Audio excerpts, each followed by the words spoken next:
welcome to episode X of Rapid Review.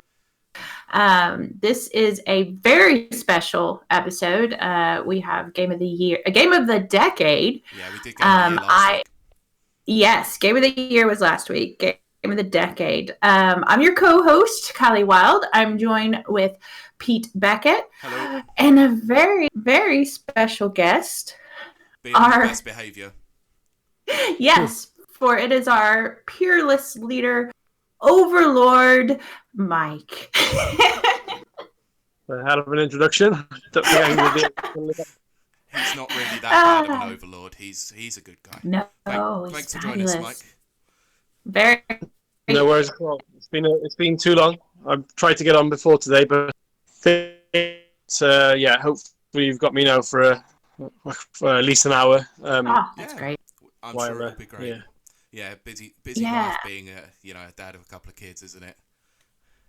Yeah, although we've just, as I just said on the pre-show, we've just getting a bit of a thunderstorm here. So if I do go, that's why. Okay, no problem. Yeah, hopefully we haven't lost you to a lightning strike. No. Oh, that would be terrible. It would. Who will run the site if that ever happens? I know. I am not going to think about that. Yeah, that's probably not the right conversation to be having right now, isn't it? So this week, as I said, is Game of the Decade. So we're going to jump right in it pretty quick. We'll get the You Got segment out of the way. Okay. You Got This is our 2-minute segment that is never too but will always be announced that way. Yeah. And it's a moment in your day to take effect and to be encouraged.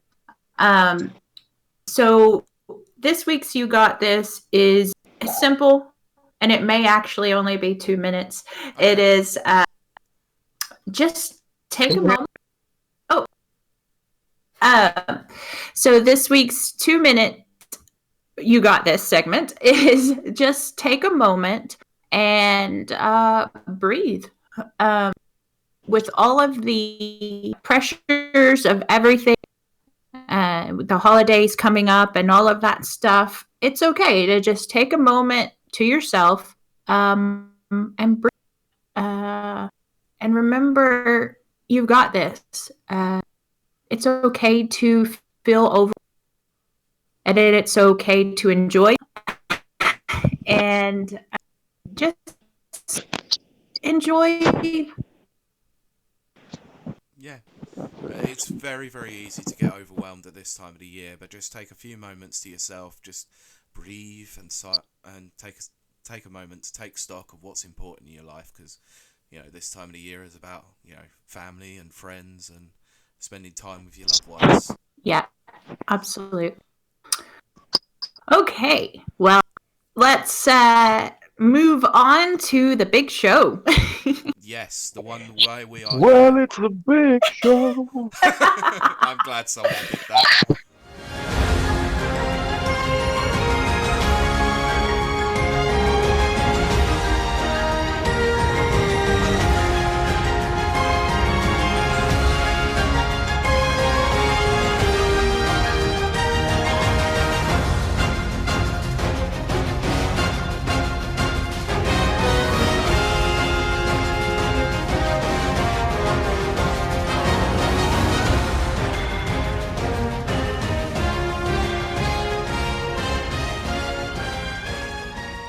WWE reference there? Yes. That's from back when I watched it. Oh yeah, Big Show was a big thing then, wasn't he? Oh, he was amazing. Sorry, I'll probably jump in with random noises like. That's what we got you for. You could I think I've only played about two of your seeds for Game of the Decade, so maybe my contribution will be the odd silly noise and ramble. It's fine. To be fair, that's all this show. To be fair, last week I hadn't played Outer Worlds or anything like that, and I still made it Game of the Year with a unified decision with Kylie. So It's fine. But basically, so this is going to be exactly how we did it last week. This is done by a seeding system, but we have got 16 games this time around. So The Outer Worlds and Jedi Fallen Order have managed to make it through from last week's discussion into the Game of the Decade. They will be seeded as number 8. So, Yes. the seedings go as follows. Seeded number 1, Undertale and Fallout New Vegas.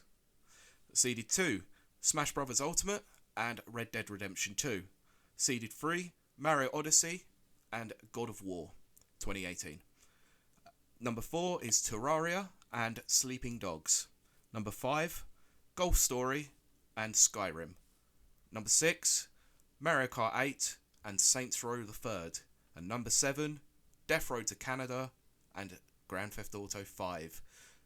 So, how do we feel about this list? It's going to be a fun and vibrant cast. Yep, there's a few interesting games on there. To the surprise of absolutely nobody, Kylie has picked a lot of Bethesda games. Only two. And to the surprise of everybody, a Street Fighter game never made it onto my list.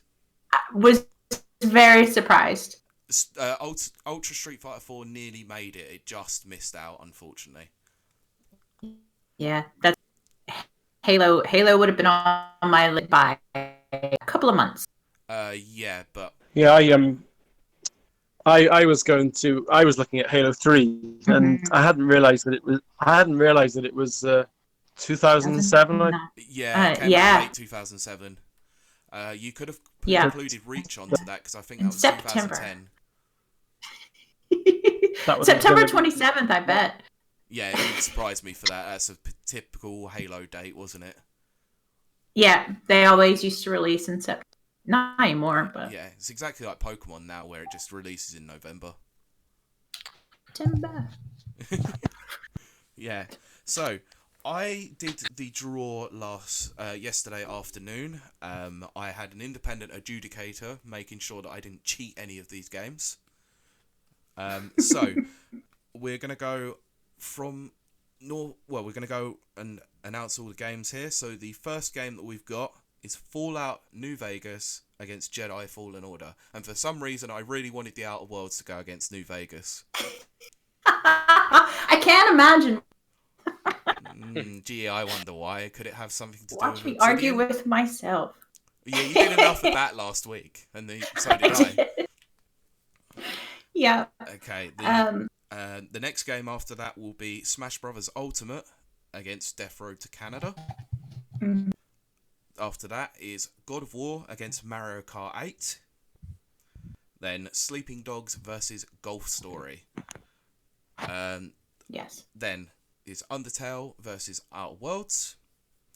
Red Dead Redemption 2 versus GTA 5, which is one hell of a game. Yeah. I'm really looking forward to that Rockstar That's going to be discussion. a good one. Yeah. Then Mario Odyssey against Saints Row the Third. And then Terraria against Skyrim. So we'll start from the very top, and we will let Kylie argue with herself for a little bit. So, Fallout New Vegas versus Jedi Fallen Order.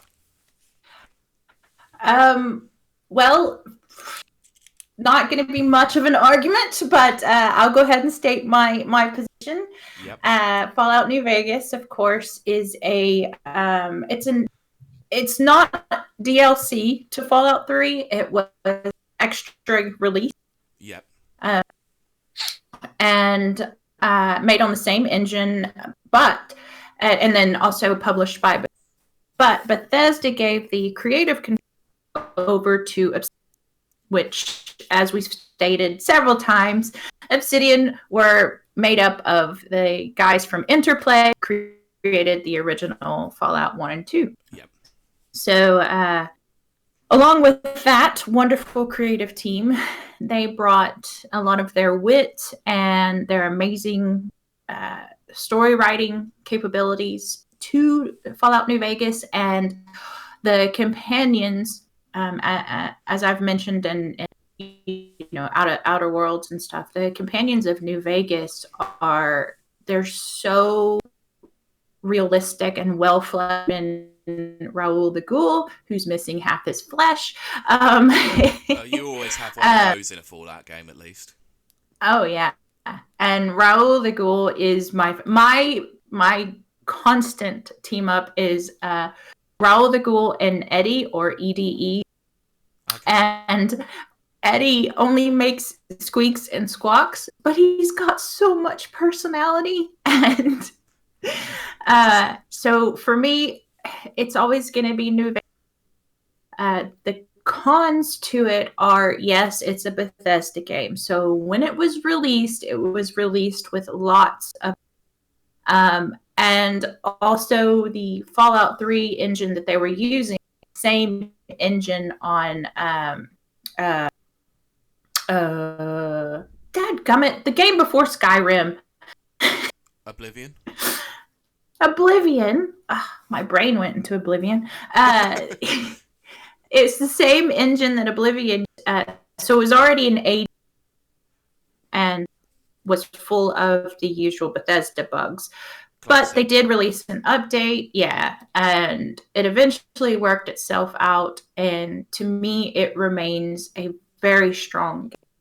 So, yeah, I mean, to be fair, they come out in such a state that puts a lot of people off. A lot of the reviews really suffered from it because a lot of the people were just playing this usual, buggy mess. Yeah. And then once they patched it, then people started to really appreciate what New Vegas was all about.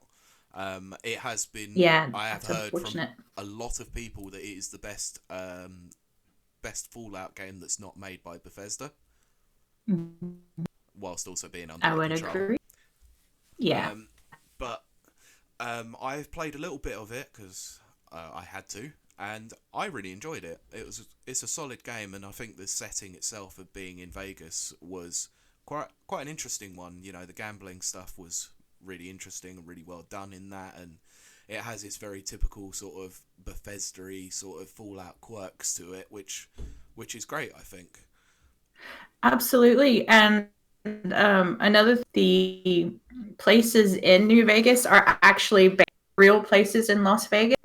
Yeah. And you can tour them, and one day I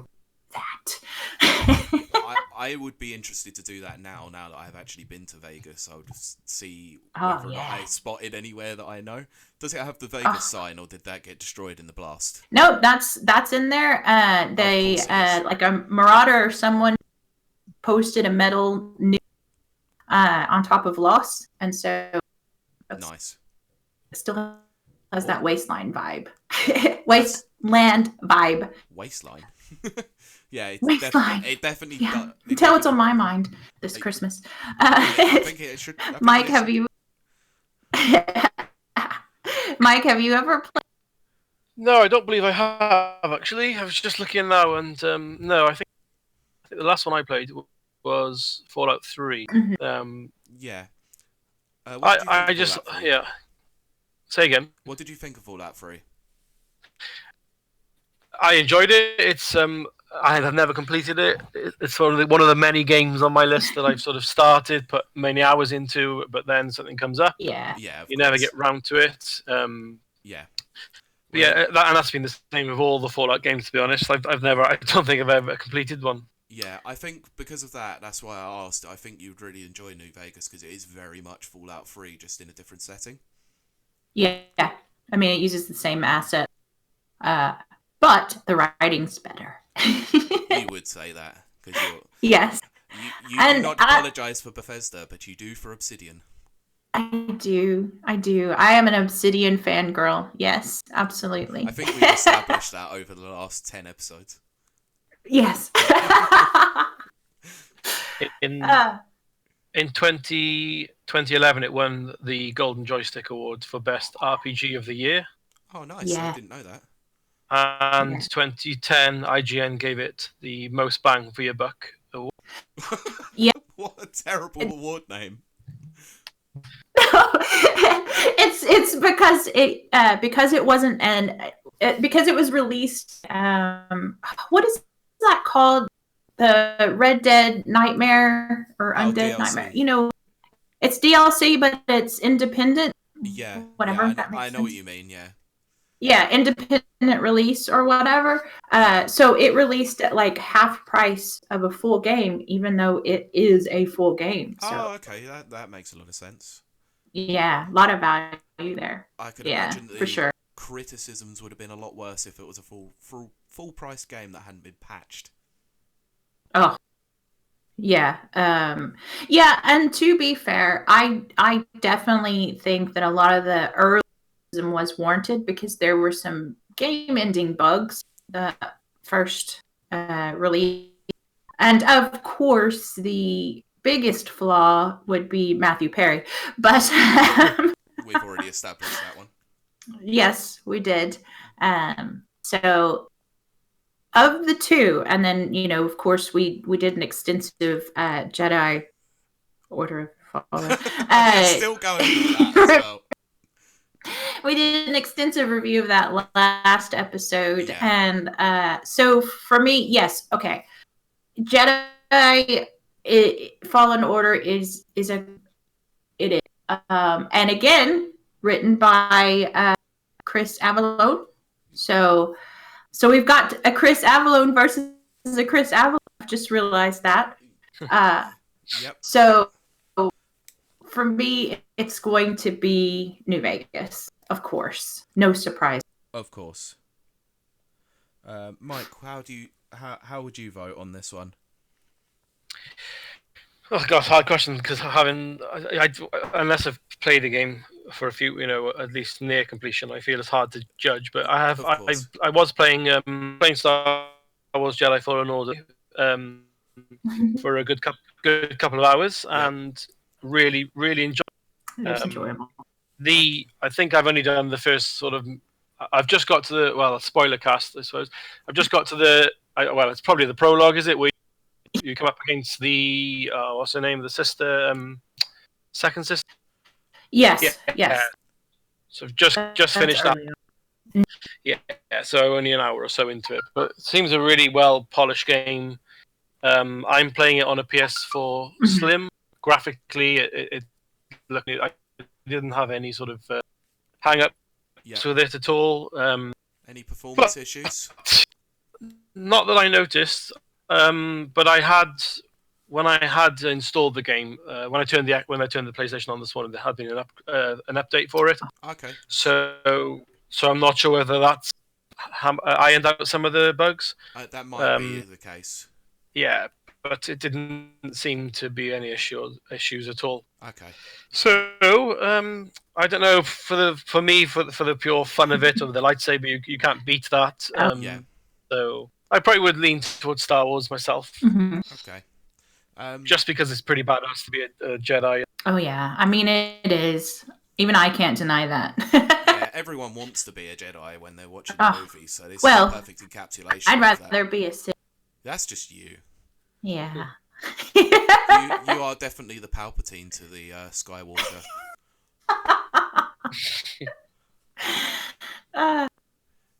So, how about you, Pete? This is a tough choice because I haven't played Jedi Fallen Order, but I have a lot of love for the Star Wars universe, especially some of the extended games from years gone by, like Knights of the Old Republic 1 and 2 and stuff like that. For me, because I have actually played Fallout New Vegas and I have got a lot of love for that game, I am going to have to go with New Vegas. It's merely because I think it offers a lot more for your I hate to go with the IGN review here, but more bang for your buck. There's a lot more for it than there is on Jedi Fallen Order, because I feel like that could be just a one and done sort of game. There's not really anything else to it that offers much replayability, whereas I can see at least with Fallout New Vegas you've got so many different quest lines that you can take and so many different paths that you can do, as well as your character customization. You can have a completely different build every time that you do it. So I think that's just the way I'm going to have to go on that one. So it is a resounding victory for New Vegas, and Kylie's very happy, as you can hear. I'm happy. Yes. So, unfortunately, one of our the 8th seeded games has gone out that made it last year from this year's discussion. So sorry, Jedi Fallen Order, you have to go. You fought a good fight. Yes, but you unfortunately got thrown down a shaft. Yes, he got shot. Come on, Kylie. This is for families. I meant that in the American sense. I know you did, but we all know what the implications of that is. Out to the competition you must go. Oh dear. Anyone going to see Rise of the Skywalker next week? No. I still haven't watched the original stuff. Whoa. Wait. Seriously. Whoa. Wait. Right, we need to stop the podcast immediately. Let her watch nearly 9 hours worth of Star Wars and then come back and tell us what you think. No. When you say original, Do you mean OG? A New Hope? The ones that were first released, the first three. Yeah, that were the released. original trilogy. Yeah.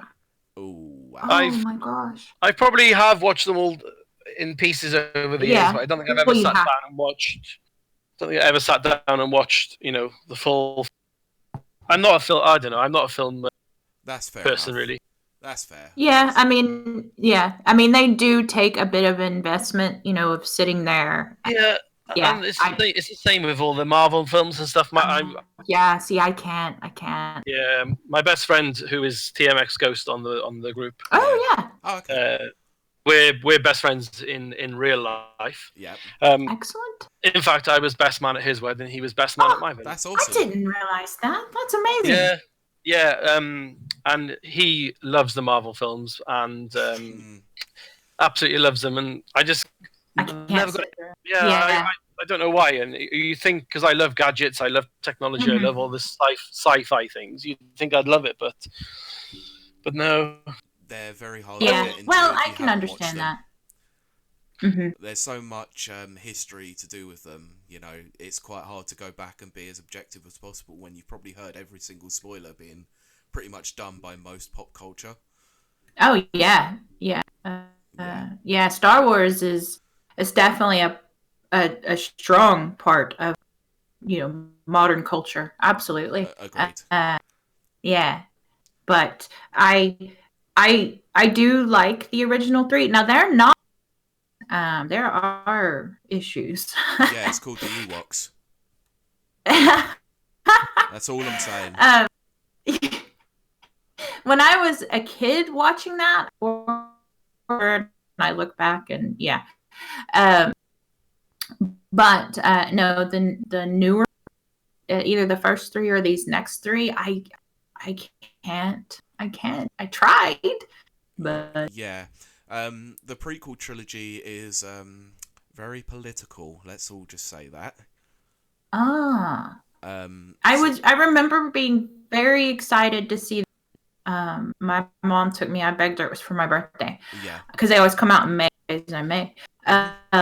And we sat through it. She originals in the theater in the 70s, and they had absolutely blew her mind, and she loved them. And she was very silent when the movie was over, and she looked at me and she said, "Did you like that one?"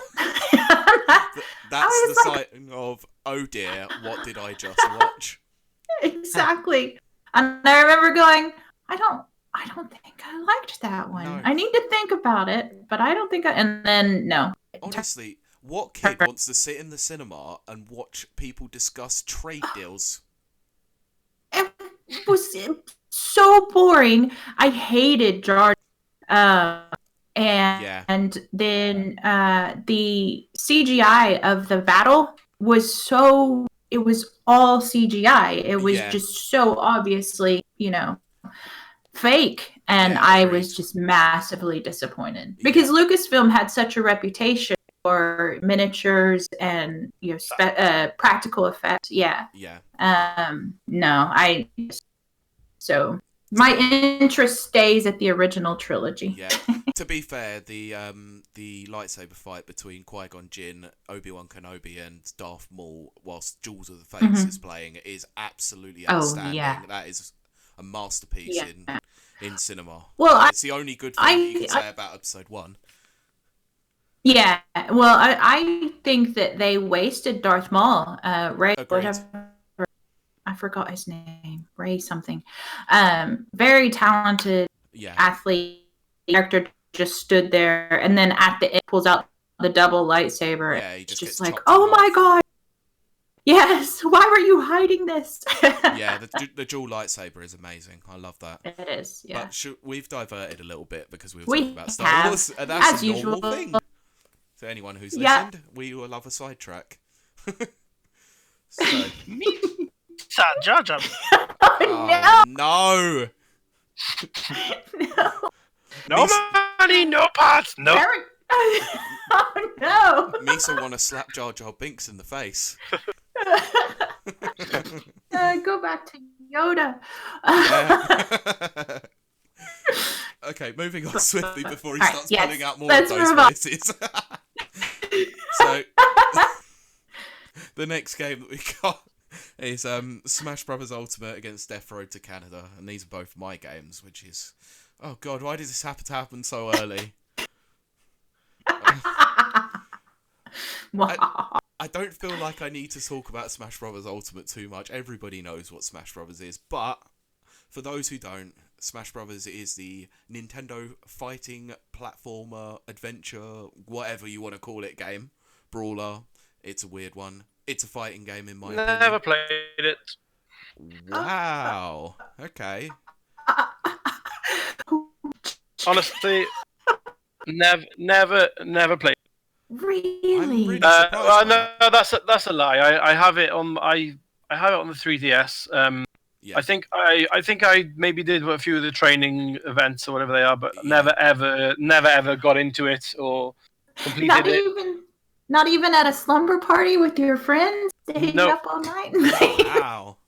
We growing up, it was GoldenEye on the Oh Yeah, yes, makes yes, sense. yeah. before, PlayStation as well, but I've never had an interest in Smash. I don't know why. It's too chaotic for me. It is chaotic. That is, yeah. I like to, when I'm playing a game, I'm the type of player that likes to. I'll do the tutorial 5 times until I know every single button and what it does. Makes sense. So I respect that. Yeah, I so do I. skip through For me, tutorial. for me, the chaos of just button bashing, and I can't cope with that. So Yeah, I mean, there is a really extensive sort of video at the beginning of the game that actually shows you pretty much most of what you're going to do. And yeah, in terms of the chaos, it's actually more simplistic than you think there is. There isn't many Possibly, yeah. combinations, to be fair. I mean, you've got the A button and the B button and a jump button and the dodge button. That's about it. yeah, And moves are mapped to different directions plus a button press and all that sort of thing. yeah. The reason why most people think it's chaotic is because of the items and the 4-player or 8-player battles that I have on it. But most Or of how if I you, play most of how I play it is actually one-on-one competitive, which with no items and no stage morphing stuff like that is generally my preferred way of playing. That's because I like going to tournaments personally. Yeah. But there is the reason why I nominated this is because there is a lot that people can get invested in. So if chaos is your thing, then 4 or 8-player battles with lots of items and all that sort of thing is very fun. It's chaotic but enjoyable. But it also has that depth there that if you do want to play this as a one-on-one fighter or a 2-on-2 team battle, then you can do that. You've got so many options. There's 70 plus characters with DLC characters that have been added over the time. They're still supporting the game even with the 5th character coming next year and then potentially more coming. Nintendo have really supported this game very, very well, and They have. one of the things that had an improvement over Smash Brothers for Wii U and 3DS is the netcode, which is why I had to nominate this one, because I like to play online with a few mates and they've generally improved that aspect quite a lot. But I just think for your money, for the £50 that you bought this for, and then the £22 or £23 that for the DLC fighters, you've got so much in this package that is very much worth your money if this is the kind of game that you like playing.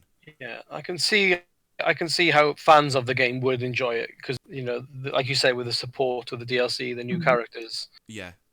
They're always keeping it fresh in that regard. So hats off for them for doing that. Yeah, and Absolutely. you can't argue that they went to Microsoft and got Banjo and Kazooie in this game because fans wanted it. Yeah. I love hearing Grant Kirkhope's music again on Smash Brothers. It's so good. Oh, yeah, that's very good. Yeah. Yeah. Did you see the meme with them bringing Master Chief into Smash Brothers? Yeah, that's been a prevalent rumor for the last few months, actually. Ever since I think it was Cuphead and Ori and the Blind Forest came over onto Switch. Yes. Gosh, yeah. My play style tends to be panic, press a bunch of buttons, and then jump off the side to my death. Sounds about right. So, yeah, because it is chaotic, and as soon as things start exploding, I start losing my place. In the 4 and 8 people battles. I do as well, which is why I tend to play 2-on-2 or 1-on-1 because I think that madness is a bit too mad for my liking. Yes. But like I said, I think this has got a really good competitive element to it. The tournament scene has been forever growing. It's been a mainstay at tournaments like Evo for many, many years, and will probably continue to stay there so long as Nintendo support it, which is always good. Yeah. It was the biggest draw in the Insomnia game. Was the Smash Brother tournament. Yep, and Evo 2019, which I attended this year in Vegas, actually had the highest attendance for Smash Bros. Ultimate. Wow. Oh, that's amazing. I'm so glad they didn't include Hero in that because he came out 3 days before that and turned out to be incredibly busted. That would have been bad. Yeah. Sakurai knows how to annoy us, competitive players. So this one goes up against a darling little indie game called Death Road to Canada. I love this game. I nominated this game for many, many reasons, but to tell you what the game is a very interesting one because it's quite hard to explain. So it's essentially a top-down 3D adventure zombie survival game where the premise of the game is that you are essentially going on a road trip from one end of America to get to the border of Canada that is actually safety. And loads of different things happen along the way. So there might be sections where you're driving and a dialogue option will come up that tells you something incredibly random, like you've gone to go and try and scavenge parts and somebody's drunk some fuel by mistake trying to siphon it off and they've lost morale and stuff like that. So you have to try and balance the states of people, so their health, their attitude and stuff like that, and make sure that your group is incredibly well connected whilst doing these incredible sections where you have to go and loot a place for supplies like gas, weaponry, ammo and stuff like that, and food. So a lot of the currency in this game is food, so you can go to traders and get new items for food items, or you can trade weapons for weapons and stuff like that. It's got a really, really nice pixel art, and the music is incredible for it. But I think a lot of what made me enjoy this game is it's got a lot of elements that are taken from tabletop role-playing games like Shadowrun and D&D and Call of Cthulhu and stuff like that. It's got the horror element with the zombie survival, and a lot of what happens is based on your statistics for each character. And the cast of characters that you get are unbelievable. Most of them are either randomly generated, or you can get some that are based on gaming icons throughout the years.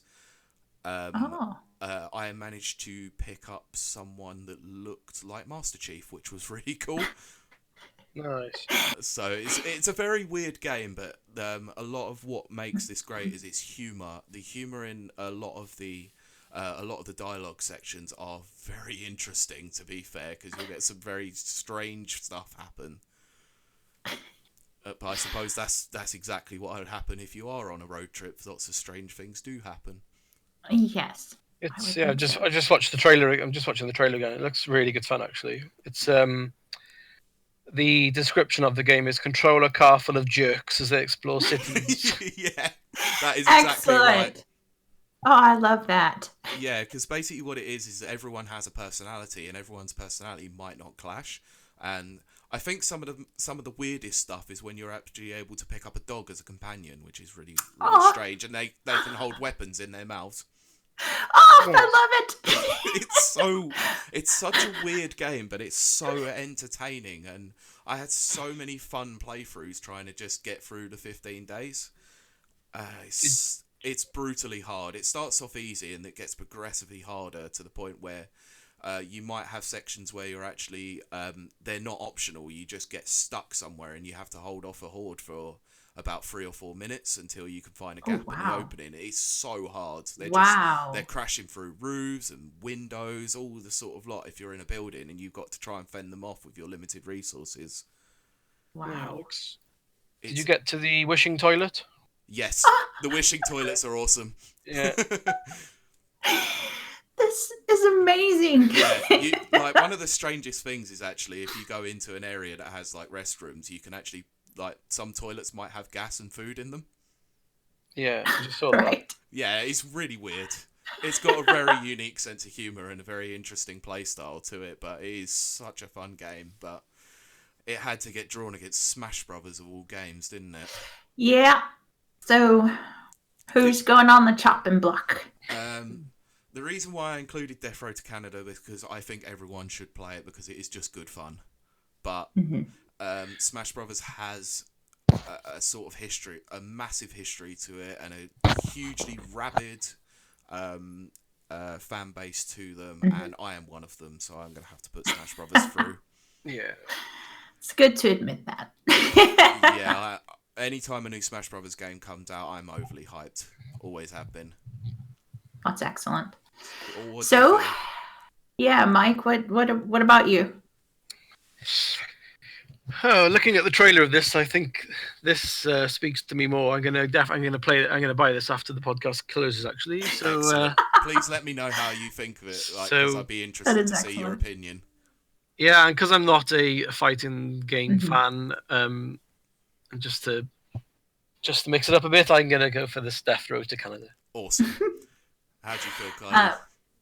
Well, I too am going to get Death Row to Canada after I'm gonna buy this game just because of the choice. You sold me on the dog holding a weapon in his mouth. It would. And wishing. Wishing toilets. They're definitely the best. But as far as going on, I have obviously played Smash and have a lot of fond memories of that franchise. Very happy fond memories. I'm terrible at it, but it does have a legacy. So yeah, I think my vote will go to Smash on this one. That's such a shame that Death Row has to go out, but I'm glad I've made 2 people want to play it. Exactly. I was like, it may be going out, but it's fans, I can already tell. So good. That's why absolutely. I wanted to highlight it because it is one of an underappreciated games that I feel should get played a little bit more. Yeah. Was it released on Switch recently? A couple of years ago, I think. Oh yeah, because it was on PC and other consoles. I think a while ago. Brilliant. I also like that you included an indie game. I've included that's really a couple. Good. Yeah. Well, I mean, that's what I'm glad you did that because I did not. No, you went AAA, whereas I did go with a couple of indie ones, but most of my list was AAAs. And I had to concede one of my games to you, to be fair. Well. We'll get into that one. Right. Yeah, exactly. So the game that I conceded, because it was going to go on my list, God of War from 2018. And that's going up against Mario Kart 8. Yes. Do you want to take this one? Do I want to? No. Do I have to? Yes. Yes. I'm going to be honest here. I never played a God of War game up until the 2018 release. Same here. Wow. They never excited me. Hack and slash games like Devil May Cry have never excited me in any way, shape, or form. To be fair, Devil May Cry crap. And I had to self-edit myself there. So that, like, yeah, I can understand that. But God of War, the original, was the first one for me to use a giant boss, that giant snake. Oh yeah, okay. Just I've gone back and took my watched a breath lot of away. it. To be fair, yeah, it's got a lot of scale to it, and Yeah. a lot of the mythology there is actually really well done as well, from what I've seen. But the thing is that, you know, I looked at God of War and I wasn't excited about it because it looked like it was pretty much just going to do exactly what the other games were going to do. And then when they released the gameplay footage of it and the cinematics, I think E3 2017, yes, that's where things changed for me. Finally, it clicked, and I felt like that this was going to be more of a narrative-driven game than the other games were, and I'm really big on narrative as one of the reasons why I play games, especially single-player experiences like that. Absolutely, But I was very pleasantly surprised with this game. The combat is phenomenal, and it starts you out light, of course, like every game of this sort of caliber, and you increase your stats as you go along. You get new combo abilities, and I just felt that him having the axe rather than his chain blades was actually a really nice change in pace, and it did feel a bit weird that you could recall the axe back using the force, which was odd. But I felt it gave a really nice element to the combat, and the fact that you could throw it out there and then do some unarmed attacks and then bring your axe back to include that in a combo to then continue swinging the axe about and get some really good damage from it. I felt the difficulty of the game increased as you went along, but they didn't make it too easy in any way, shape or form. Me and the person I was playing with was as a pass and play sort of thing. Anytime you died, we passed the controller on. We got stuck in an area about 2 hours in for probably what was about an hour. It was brutally hard. It's the area where the Draggers are coming down through the walls. It's quite early on. That was quite hard. And there were quite a lot of moments throughout the game where we did get quite stuck, and I thought it was really interesting that even on a medium difficulty, this game didn't hold your hand at all. It just went, okay, this is what you can do, right, get on with it. Right. Yeah, it's obviously I nominated it, so yeah, I would have nominated it. Yeah, I mean, and let's also not forget that it was 2018's Game Award winner for Game of the Year, which was a big surprise because I really thought it was going to go elsewhere. I Red Dead 2 were going to take it. For me that year it was neck and neck, and I was happy whichever one they chose. Yeah, of course. Which we'll talk about more here in a bit. But it is one of the. I mean, there is no perfect game. No, it's not. But this one is so near to perfect for me because it has, like you said, it's narrative driven. So there's just the character arc. Some of it is predictable, but I mean, there is a formula that stories have to take. So some predictable, but there's still enough surprises to keep you absolutely engrossed in the storyline. I felt that the storyline that they had with the gods, especially 4, was really interesting. Yeah, it was a very interesting take on it. I also like that they went with the Norse gods. Yeah, I did as well. This time. Because that's what they needed to do. If they were going to, quote, reboot the franchise, it was better that they switched to a different realm. Yeah, it's really interesting, actually, the fact that this is a reboot, but not a reboot. It's like a continuation. Right. Though. But, yes, so it is a fabulous game. It's graphically just stunning. It's near perfect. The voice acting in it is unreal. It's unbelievable. It's not just the voice acting; it's the motion capture for it as well. And my goodness, like you can really tell that. I'm trying to remember the name. Is it Christopher Guest who did it? Yes, that's right. Who is an amazing if you don't know who that is, you Yeah. need to. Him and the kid that plays Atreus is absolutely outstanding. You can tell that their dynamic is a great thing from from watching the documentary that they released. It was so much fun watching them two just interact without not actually being their characters. Mike, did you get a chance to watch the documentary on God of No, but it sounds interesting. I'm going to.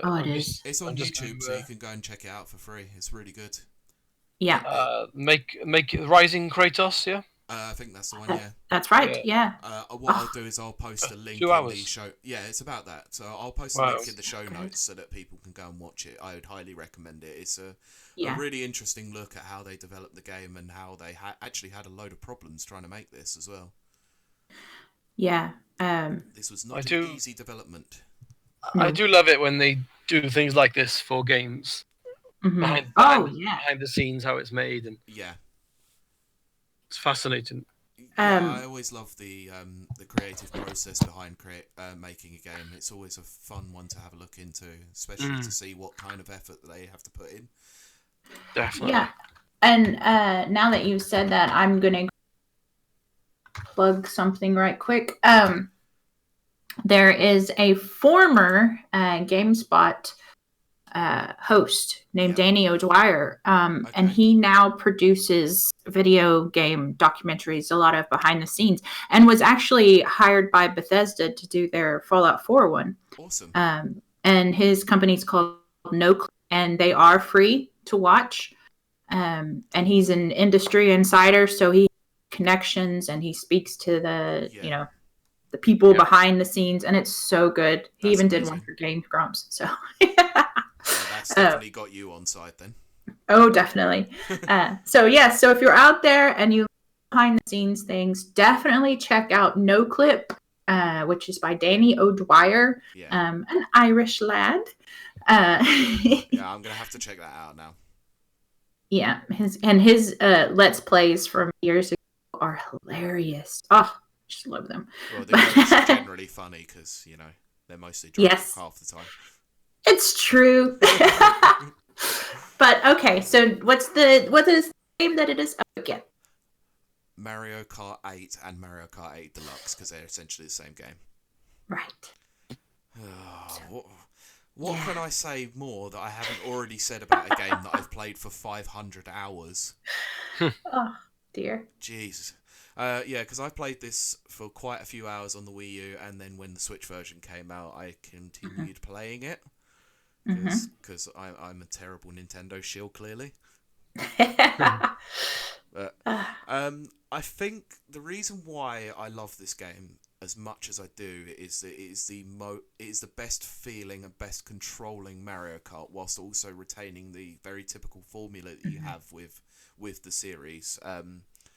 It didn't really improve too much over 7, but it definitely took a lot of the elements that had been building over the time with 7 and with Mario Kart Wii, especially its online mode. They made a lot of improvements elsewhere, like in the background, made it a bit more streamlined. They included some new weapons, and the cast of characters are usually generally great, unless you're talking about Pink Gold Peach. Because that is such a terrible character. And of course Waluigi can get out. But like I said, this feels like butter. Like, it's so smooth. It's so amazing to play. There's such a level of control, and it's literally the only reason why you'd probably lose a game is because of a blue shell or because you're not very good. That's the only reason. Yes. It's the chaotic. damn blue shell. Yes, we will not go more into the blue shell. I was playing this a little bit last night, and I went from first place down to 11th because of a blue shell, red shell, green shell, and then a banana skin. Horrible times. But it's still a lot of fun. Yeah. And the netcode improvements that they made over Mario Kart 7, which I never thought that would get any better than it did on the 3DS. My God, is this smooth. I mean, they've patched it on the Switch because at the start it wasn't particularly well regarded, but they've made a lot of improvements to it, and it is quite stable half the time, or most of the time. So, Well, I don't know what else I could say about this. my experience with this game was on a date. Really? Yes, we watched Junji Ito anime and played Mario Kart 8. And That's a it didn't go anywhere. Yeah, it was a fabulous date. It didn't go anywhere romantically, but we ended up friends, and it was a lot of fun. The game was smooth. I've said it before. I said it off air, but I say it on air as well. The only thing I didn't like was using the Joy-Cons because I have monster hands. They feel like they're going to snap in your hands. Yep, and I was like, I'm going to break his controllers. But it's his? Yeah, it was his. Did you let him win? But I do remember it was smooth. I remember the graphics were just like, it feels so much. Oh, because we had played earlier that day, we had played the original Mario Kart on a ROM. Oh yeah. And so wow, that game that game has aged and not very well, unfortunately. Exactly. And but the Mario Kart 8 retains that feel. Yeah. Of this is Nintendo. This is definitely a Mario Kart racer. Yeah. And it's enjoyable, and there is lots of fun to be had. Yeah. And now I think they have online play, which that's like the perfect quote vehicle for an online game, and it's overall it's very enjoyable. I liked it very much. It's a very Mike, fun have game. you? Yeah, I recently purchased a Wii U from CEX. Yes. Nice. And it came in a brown box. It didn't actually come in the original packaging. And when I set it up, I realized that it was actually the premium pack version that had Mario Kart 8 built into it. So I've been recently playing it with my 6-year-old daughter. And it's just, like you said, it looks great. It plays great. It's for me, it's basically, I think it's a perfect racer, perfect casual racing game. Really, it's got stuff for everyone, and there's enough to keep you challenged. But it's also the type of game you can just pick up and play and have a lot of fun with any. Yeah, I would agree. Actually, we did a charity gaming night at work, and one of the games that we played for about 3 hours was Mario Kart 8. Yeah, and it was amazing. Like, there were so many different people there with like varying different skill levels, but we were all just having fun playing it. It's just a fun game. Yeah, it's one of those things that's so easy to pick up and play, but there's got so much to it for people who want to advance a little bit further and maybe play this a little bit more competitively as well. Mm-hmm. Yeah, so, absolutely. Also, it's got an excellent roster of tracks because it does. Anytime you include SNES Rainbow Road and N64 Rainbow Road in the same game, I'm sold. Yeah, absolutely. But you have to make a decision. It's like choosing one of your children. It is. It's just like that. Yeah. Come back to me. I'll let you guys take it first. Okay. I'll go ahead and take it. So for me, Mario Kart is a great game. It's classic. Mm-hmm. It's strong. It's fun. It's enjoyable. And it's great. But I know where this is going. Yep. My heart is in God of War. It covers. There's no perfect game, but it is so close for me to perfection. So my vote has to go to God of War. Now, does this sit in more with the fact that you prefer a narrative-driven game? Yeah, I think I'm going to go ahead and say yes, compared to a competitive game. Yeah, but also it just hits so many things right. Yeah. The mocap, the voices, just great overall design. No matter how many times you hear Christopher Guest saying "boy," you'd never listen to it. Come here, boy. Yeah. So, what do you feel, Mike? How would you go on this one? Have a guess. Yeah, I think we could guess it's probably God of War, right? Whoa. No, I don't know. It's I haven't completed God of War. I have played quite a few hours of it, and like Kylie said, it's stunning. It's the cinematics are amazing, the graphics are amazing, the gameplay is amazing. But again, I've not completed it, so I don't feel I can give it. I don't think I know enough about it to pick that. But whereas Mario Kart, I've put so many hours into that with my daughter by myself. Oh, yeah. So just from a pure sort of, my heart says. Yeah. My head says God of War, but my heart says Mario Kart. So I'm going to go for Mario Kart. Totally fair reasoning behind that. Absolutely. Now I have to make the decision. This is poised on a knife edge. It all falls on you. Yeah, I don't like that responsibility, but I'm going to have to take it. So, God of War is an amazing game. Let's not take that away from anybody. Amazing visuals, excellent cinematics, wonderful mocap and voice work, a brilliant story, and an excellent narrative experience. Has probably some brilliant side quests on there as well, but the main focus of the game is streamlined, it's tight, it's exactly what you want from it. But my heart says Mario Kart. I can't not go for Mario Kart because it just appeals to everybody. It can appeal to young children, older gamers.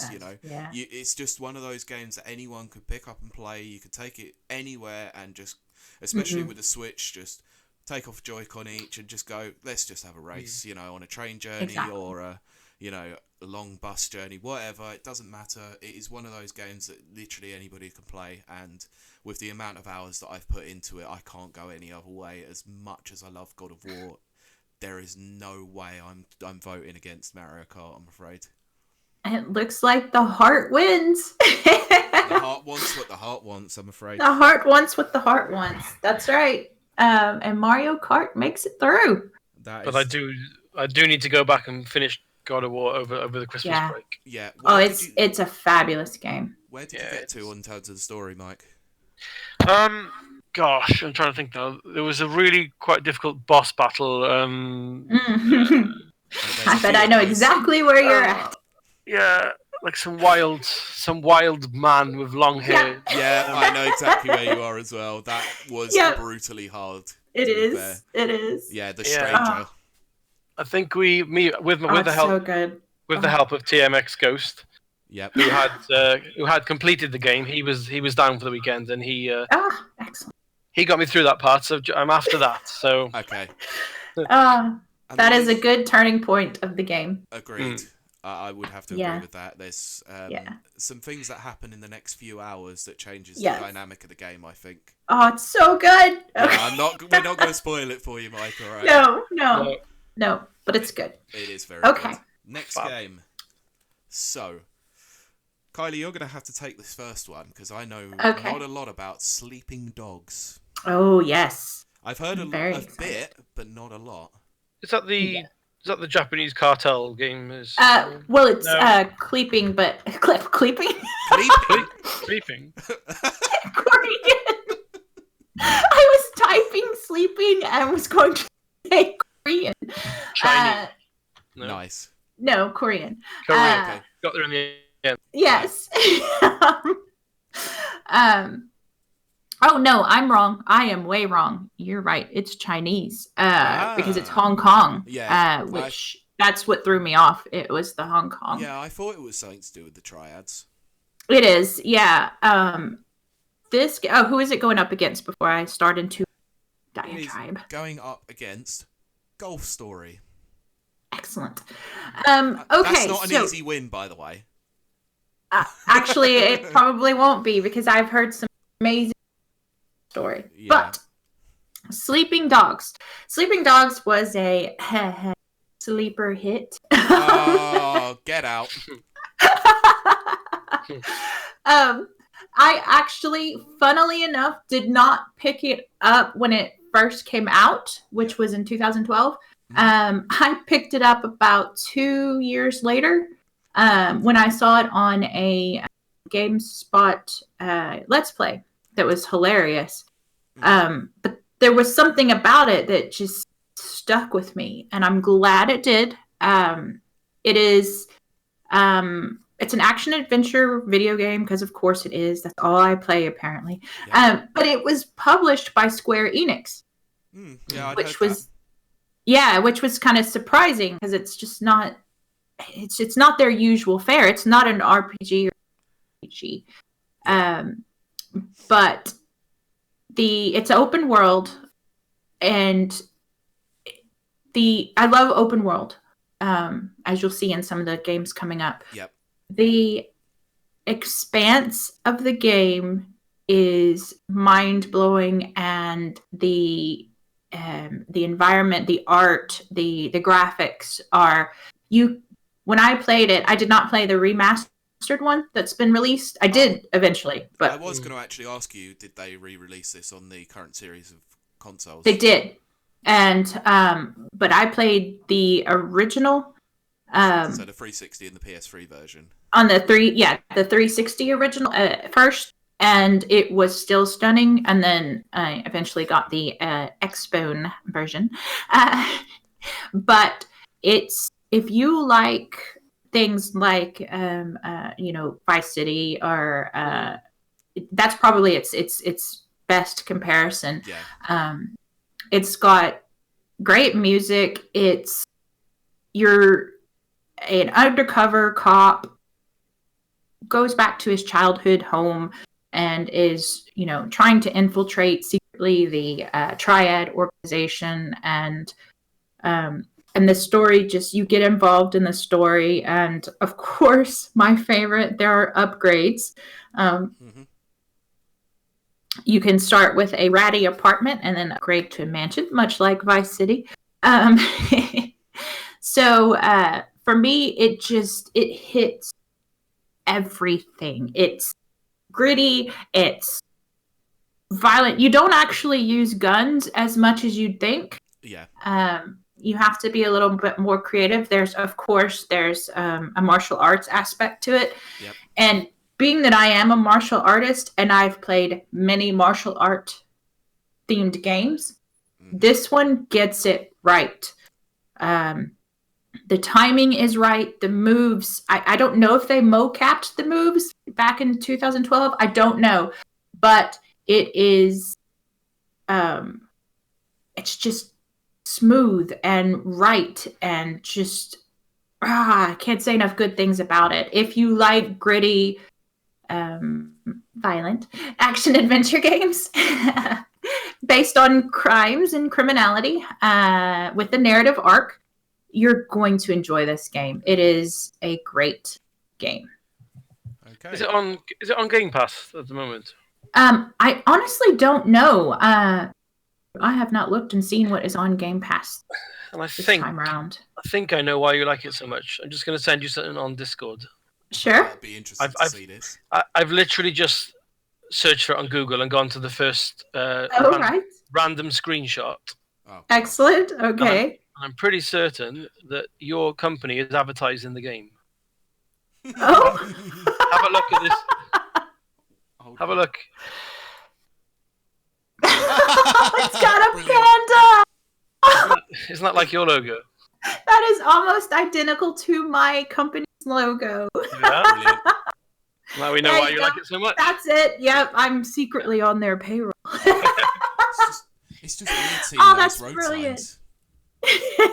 Those road signs are nearly identical to like UK ones. It's weird. Yeah, well, see, Hong Kong was under British rule. Yeah. Mm. So a lot of the radio stations on here have British people speaking and DJing. And then that's why, because I had to look at it and learn myself.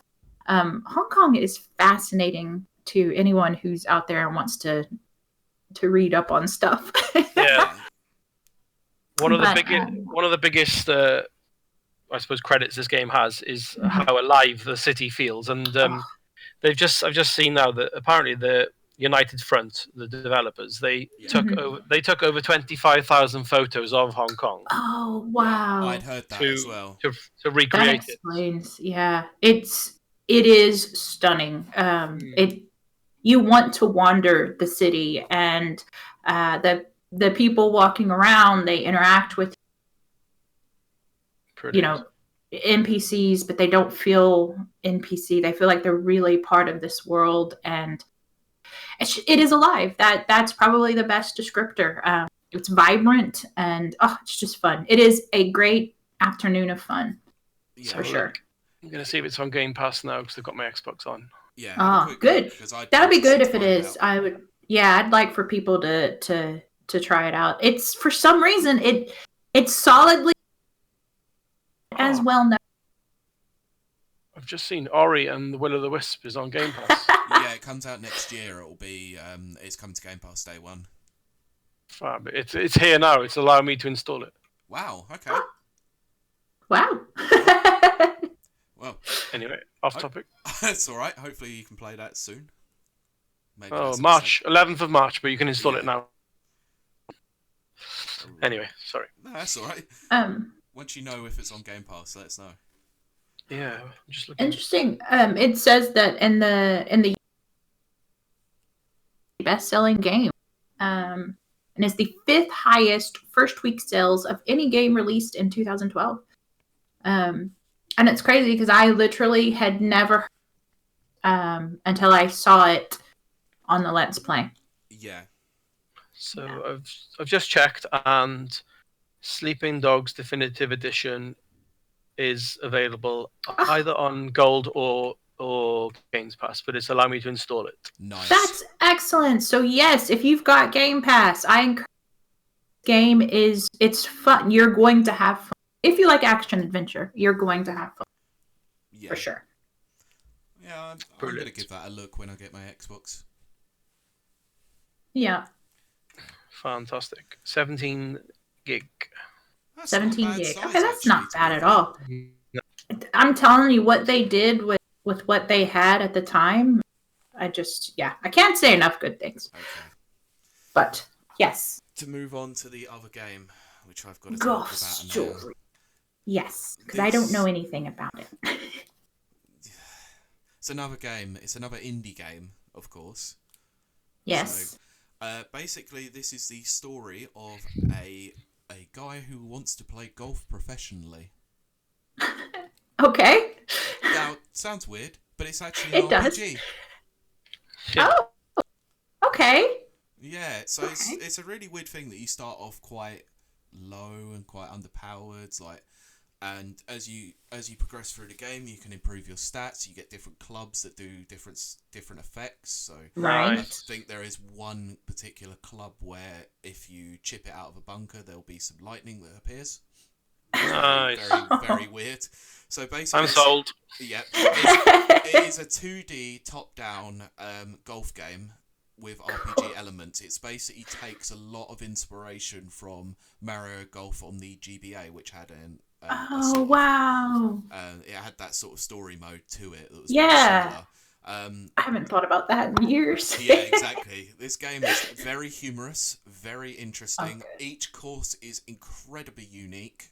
The starter course is ridiculously easy, of course, but then as you progress through the game, there is very, very different courses that have different effects. So one particular course is quite high up in the mountains, so you'll get a lot of wind. So you have to adjust your shots to be able to take that into account. There's one that's set in a graveyard, which is absolutely outstandingly fun. Oh wow! But there's a really interesting story that basically takes you from amateur to professional player. And a lot of really random stuff that happens with your coach, which is very weird, like having to cook dinner for his coach. It's so strange. Well, you sold it to me. I've just downloaded it. Brilliant. So I was having this conversation with people as the game was out and we were both playing it. We actually felt that this played a lot better than Mario Golf does. With Mario Golf is fantastic, excellent, Mike. I love that. Mario Golf feels great, but it feels a bit cheap. So you can rig the system quite a lot to be able to play the perfect kinds of shots. This is very unforgiving. If you play a bad shot, you're gonna know about it. I like that. Yeah, because obviously it's all stat building sort of stuff, the RPG elements to it.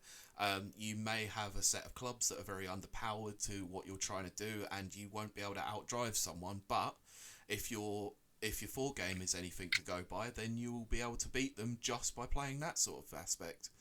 So it does take into account a lot of your skill. A lot of the challenges that you have to do are very obscure and very random. Like, I think one challenge you have on a beach level is finding 5 beach balls, which is very strange. So, it doesn't just include the golf as a let's just play from hole 1 to hole 18. It does make you do some very obscure challenges involving the golf aspect. And like I said, the story of it is very strange, very weird, but very fun. I shall let you know later then. Yeah, I would be very interested to see what you think about it, because when this game came out, this is one of the games that I had the highest praise for that year. They've absolutely nailed it. Also, they've just announced the sequel to it in the Nindies direct that they did, which is Sports Story. So I'm very interested to see how they handle tennis and volleyball and all that sort of thing. That's very cool. That's very cool. So we have a decision to make. We have a decision. So I will go ahead. I'll say this is no decision for me. This is Golf Story all the way. Yep, and for me, it's Sleeping Dogs. So Mike, you have to cast the tiebreaker. Choose one, I must. Oh gosh. 2 games that you're now interested in playing. Yeah, exactly. No, 2 games I'm actually downloading now. Yeah. Yes. I do love me a golf game. Yep. I used to love all the Tiger Woods games. Oh yeah, they were. I love these sort of random indie games. As you know, our site reviews a lot. Yes. So a lot of indie games on the site, haven't we? Yes. Yeah. I'm very proud of that fact. Yep. Yeah. So, eeny, meeny, miny, mo. I think I'm going to go for Golf Story. Hey! Golf Story makes it through. It just piques my interest the most out of the 2, I think. Excellent. Yeah. I mean, this appeared on the top of the eShop charts for a very long time. I don't know. It'll probably show back up with the with this release of this podcast. Let's hope because we have such an influence on the world at large. Of course. Absolutely. So we'll move on to the next side of the bracket. So we're doing the number 1 versus the number 8 game again. So we won't talk about Kylie's game Outer Worlds too much because I think we covered quite a lot last week. And I have a review. Yep. My review will be out very soon. Yep. Hopefully at the end of this week. I do have a question to ask of both of you though. Sure. Have either of you played Undertale? Oh, yes. Absolutely. Hooray! We can talk about this properly then. No. Yeah. Oh. Well, at least Well, Kylie has, but we can try and sell it to Mike. It's one that I want to play. I've heard a lot of. I think when it released, I was playing a game called Reverie. Yeah. Right. That was my indie game. That was my indie game of that year. So fair enough. I think a lot of my time went into that. Yep. So what can I say about Undertale that hasn't already been said by literally every other person in the community? That's true. I'll try and sell the game to Mike. I mean, I know he's pretty curious already. So this is another one that is essentially kind of RPG elements. So it is an adventure game where a child falls from Earth into the underworld, and has to make his way back through the world of monsters, which has been divided through a war many, many years ago, but then a truce happened to which the monsters would live underground and the humans would live above ground. But every so often a child manages to make their way down into the underworld and their heart gets stolen by their leader, Asgore. So basically this is the journey of you as the player to try and make your way out of the monster world, but it has a very interesting element to it where you don't have to kill a single person. You can go through the entire game by sparing everyone with kindness. That's right. Okay. So the battle system for this game is not your very typical turn-based RPG battle system. You have the option to attack everyone. You've got 3 different ways that you can play this game.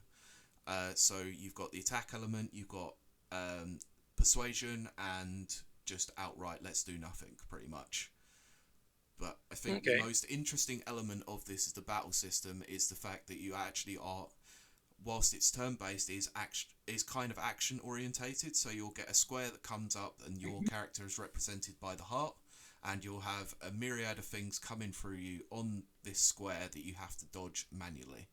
And They're essentially mini games. Yeah, there's little mini games within the battle system, which is very interesting. Yeah. Wow. Okay. And they get ridiculously harder as the game goes on, and your enemy gets more and more powerful.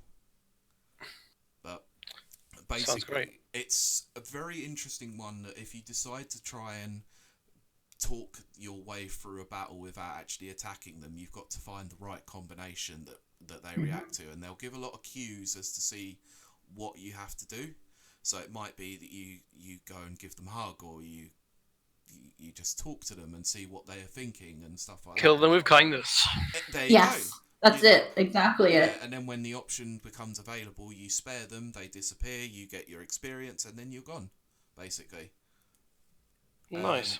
The story is very, very interesting. It's very light on the story, but the cast of characters that you come across, especially Sans, my God, are they brilliant. They are superb. And then, so Mike, as a writer, you'll know that Microsoft Word has a couple of different fonts, one of them being Comic Sans and Papyrus.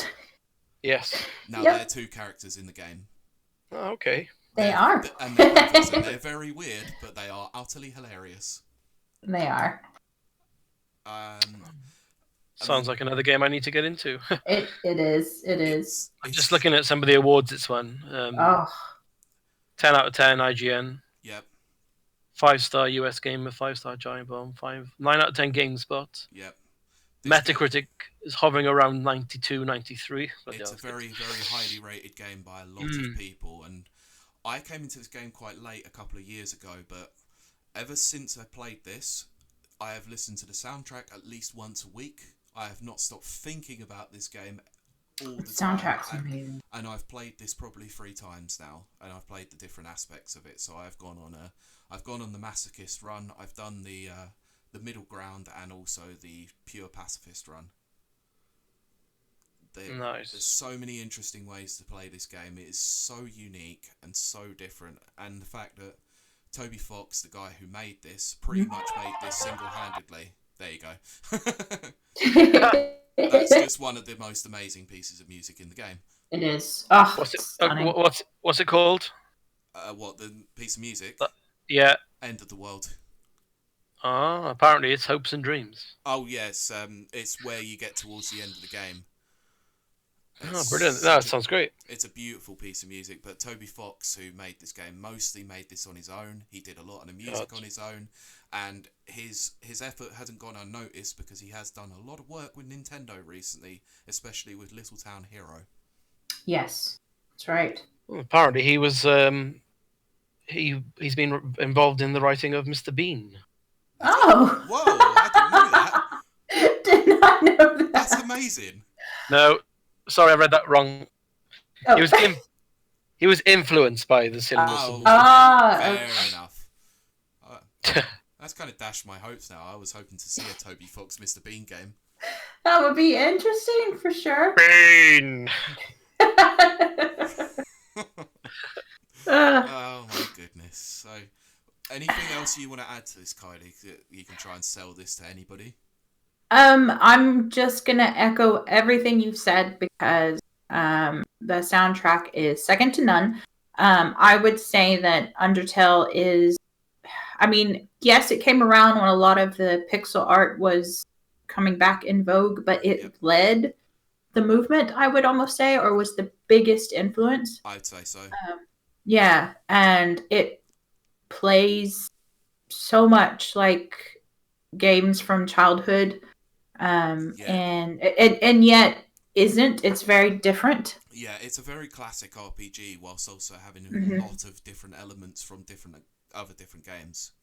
Yeah, and the ending is a surprise, and then going in and playing and finding out that you can do a pacifist run. Yeah.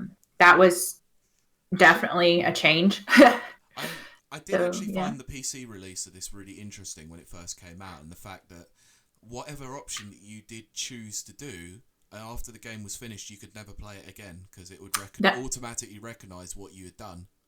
That's right. So you'd have to uninstall the game if you wanted to play it again. Yes. So it's very weird, but it's very There's cool. some interesting elements like that throughout the thing. Yeah. So, do you want to talk briefly about Outer Worlds just quickly whilst because I've got to discuss it, I guess? Outer Worlds is a fun game. It's New Vegas in space, and it's written by the same team, Obsidian, that did New Vegas, and it was a surprise release, or not a surprise release. Well, no, it was. It was kind of dropped on everybody, and we went, "Whoa, an Obsidian game!" Yeah, I have to say it did come out of nowhere, really. It did, because I follow them, and that just kind of dropped, and I was like, "You've got to be kidding me!" But it's fun, enjoyable, and it literally is everything I said about New Vegas, except set in. Yeah, and that review is going to come out sometime this year, right? I'm pretty sure it's coming out by the end of the week. Excellent. I would look forward to that, actually. I'm really interested to see how you actually put down into words like what you have felt about the game that you've played for so many hours. I will say this. I've been comparing to some other people around me that played. One, it took me 6 weeks to get through the game. And this was playing pretty consistently. Maybe a day or two off here, but nothing in a row. Yep. It took them 2.5 weeks. I managed to get through, no spoilers, don't worry. I managed to get the final climactic battle without firing one shot because I am awesome and I know how to play Obsidian games. Yeah. And they said it was one of the toughest battles they've had this year in any game. So that will be very interesting. I'm going to have that in the review, explore it a little bit more. Okay. Yeah, so that was very, very interesting, I thought. Cool. Now we got to decide who goes through. Yep. You guys go first. Okay. This is no question for me at all. Never has, I would say never, but not for a very, very long time has a game left such a lasting impression on me. From its music, its themes, its story, its graphics, everything. I have, like I said when I was discussing it, I have not stopped thinking about this game since I played it nearly 2 years ago. So for me, it's Undertale. Yeah. What about you, Mike? Well, I'm going to have to go by who has sold it to me most passionately, because you both games obviously mean a lot to both of you. Yep. Good question. I have played a bit of Outer Worlds. I keep getting them muddled up. Outer Worlds, Outer Wilds. Which one? I know. Outer Worlds is the one that is the newest one. Yeah. Yes. It is. Which I've played a little bit of, and that game looks stunning. It's enjoyable. I've only just got to the part where I get a companion and I have to go to the is it to the other city to divert power or something? That's right. Yeah. Well, the other camp, but yeah. That's it. Yeah, that's quite near the start, isn't it? Yes, very start. Yeah. But Undertale does sound really intriguing, and I think I'm gonna have to go with that. Ooh. Well, sorry, Kylie. It does say that that means that Undertale going to. I can hear the bitter disappointment in your voice. Actually, to the surprise of everyone, my vote goes to Undertale. Whoa! Okay, unanimous. It's a solid win. My reasons for that is, yes, of course, my heart is in Outer Worlds and that team, and I hope great things happen. Yeah. But Undertale is one of the strongest indie games, but also strongest games that have come out in the decade. Its influence is unmistakable.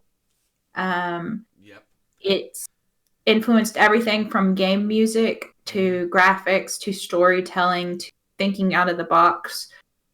Its legacy is going to be known for decades in the future. Yep. So, of course, my vote has to go to Undertale. Yeah. That's a solid. I'm glad you talked about its influence because, Mike, as a wrestling fan, did you see that Kenny Omega dressed up as Sans for Halloween on AEW? Yes, I did see that. That was amazing. Yeah, definitely. Quite a unique. There you go. It was. He looked very weird, though. I'm not gonna lie. Yeah. Yeah. So that's a resounding victory for Undertale, and I couldn't be happier, to be honest. Yeah. Sorry, Kylie. No, it lost a. Yet another game to add to my yes. backlog. Oh, yeah, backlog absolutely. is getting. Yeah. That's, so that's excellent. Mike has posted the wrestler dress stands. Oh, I'm gonna so post good. that up on the Twitter later on as well, because that's great. Definitely do that. So the next game so good got here. Oh my goodness! It's the Battle of the Rockstars. Oh yes, I've been looking forward to this one. So Red Dead Redemption 2 against Grand Theft Auto 5. Yes. Gosh. I think I think all of us have played both, haven't we? Have we? Yes, not Excellent. to completion, but no, yeah. Yeah, I would agree. Yeah. Well, I will take this one. Yep. Because I'm passionate about both of them. Okay. They're both made by Rockstar. Grand Theft Auto 5 was released before Red Dead Redemption 2. Red Dead Redemption 2 was released in 2018. Yep. And for me, Red Dead Redemption and God of War were my two strongest, favoritist, bestest games of 2018. And they were both up against each other. The Game of the Year at Gaming Awards. And God of War won. Yeah, but, one Game of the Year, but Red Dead pretty much swept the board on every other award. Yes. Red Dead, for me, was absolutely a literal game changer. But it's because, yes, they mo-capped the characters, but they got actual actors, not just your, I don't know how to describe it, but people who identified with the roles. Yeah, so it is the sequel. It's sort of like what they did with Metal Gear Solid 5 by getting Kiefer Sutherland in rather than David Hayter to do all the mocap and voices. Right. So on this, it's the sequel to Red Dead Redemption, which is a spiritual successor to Red Dead Revolver. That's it. I can't believe I remembered that. But I remember playing the original Red Dead, and it was good. It was a Rockstar game. I love Rockstar games. But it stayed with me because I'm but it's kind of set in the area that I've grown up in.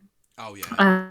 Yeah, and so it was one of my highly enjoyed games. Well, then Red Dead 2 came out, and it blew me away. The graphics were absolutely stunning, to the point where they had a team working on, how do we put this delicately? The horse anatomy that changes with the cold weather. It's so finely detailed. They had a whole team that literally modelled a horse's anatomy. Yes. And I've written for a previous publication about the different dogs that you find in there. Being a dog person, You showed me that article last week. I did. was laughing. It was so funny. Yes. It's the 5 most pettable dogs in Red Dead Redemption 2. Give it a Google. You might enjoy it. The wolf one was definitely the best. But all of that is beautiful. It is stunning. The graphics, they pushed the X-Bone and they just pushed it to its limit, which was beautiful to see, because a lot of the games come out in the last few years, they don't seem to be pushing the limits of graphics that the Xbox is capable of. But this did. Snow that stayed, like your footprints stayed in the snow. Yeah, and the way it fell. Mm-hmm. I love those little touches in games. Like, and I don't know how many hours, minutes I spent in Red Dead 2 taking screenshots and just looking at the vistas and it's just a stunning game. It is absolutely stunning, and then on top of that, the lead actor, who I've just blanked out on, even though I follow him, and he's been here, and he's Irish, but he plays Arthur Morgan.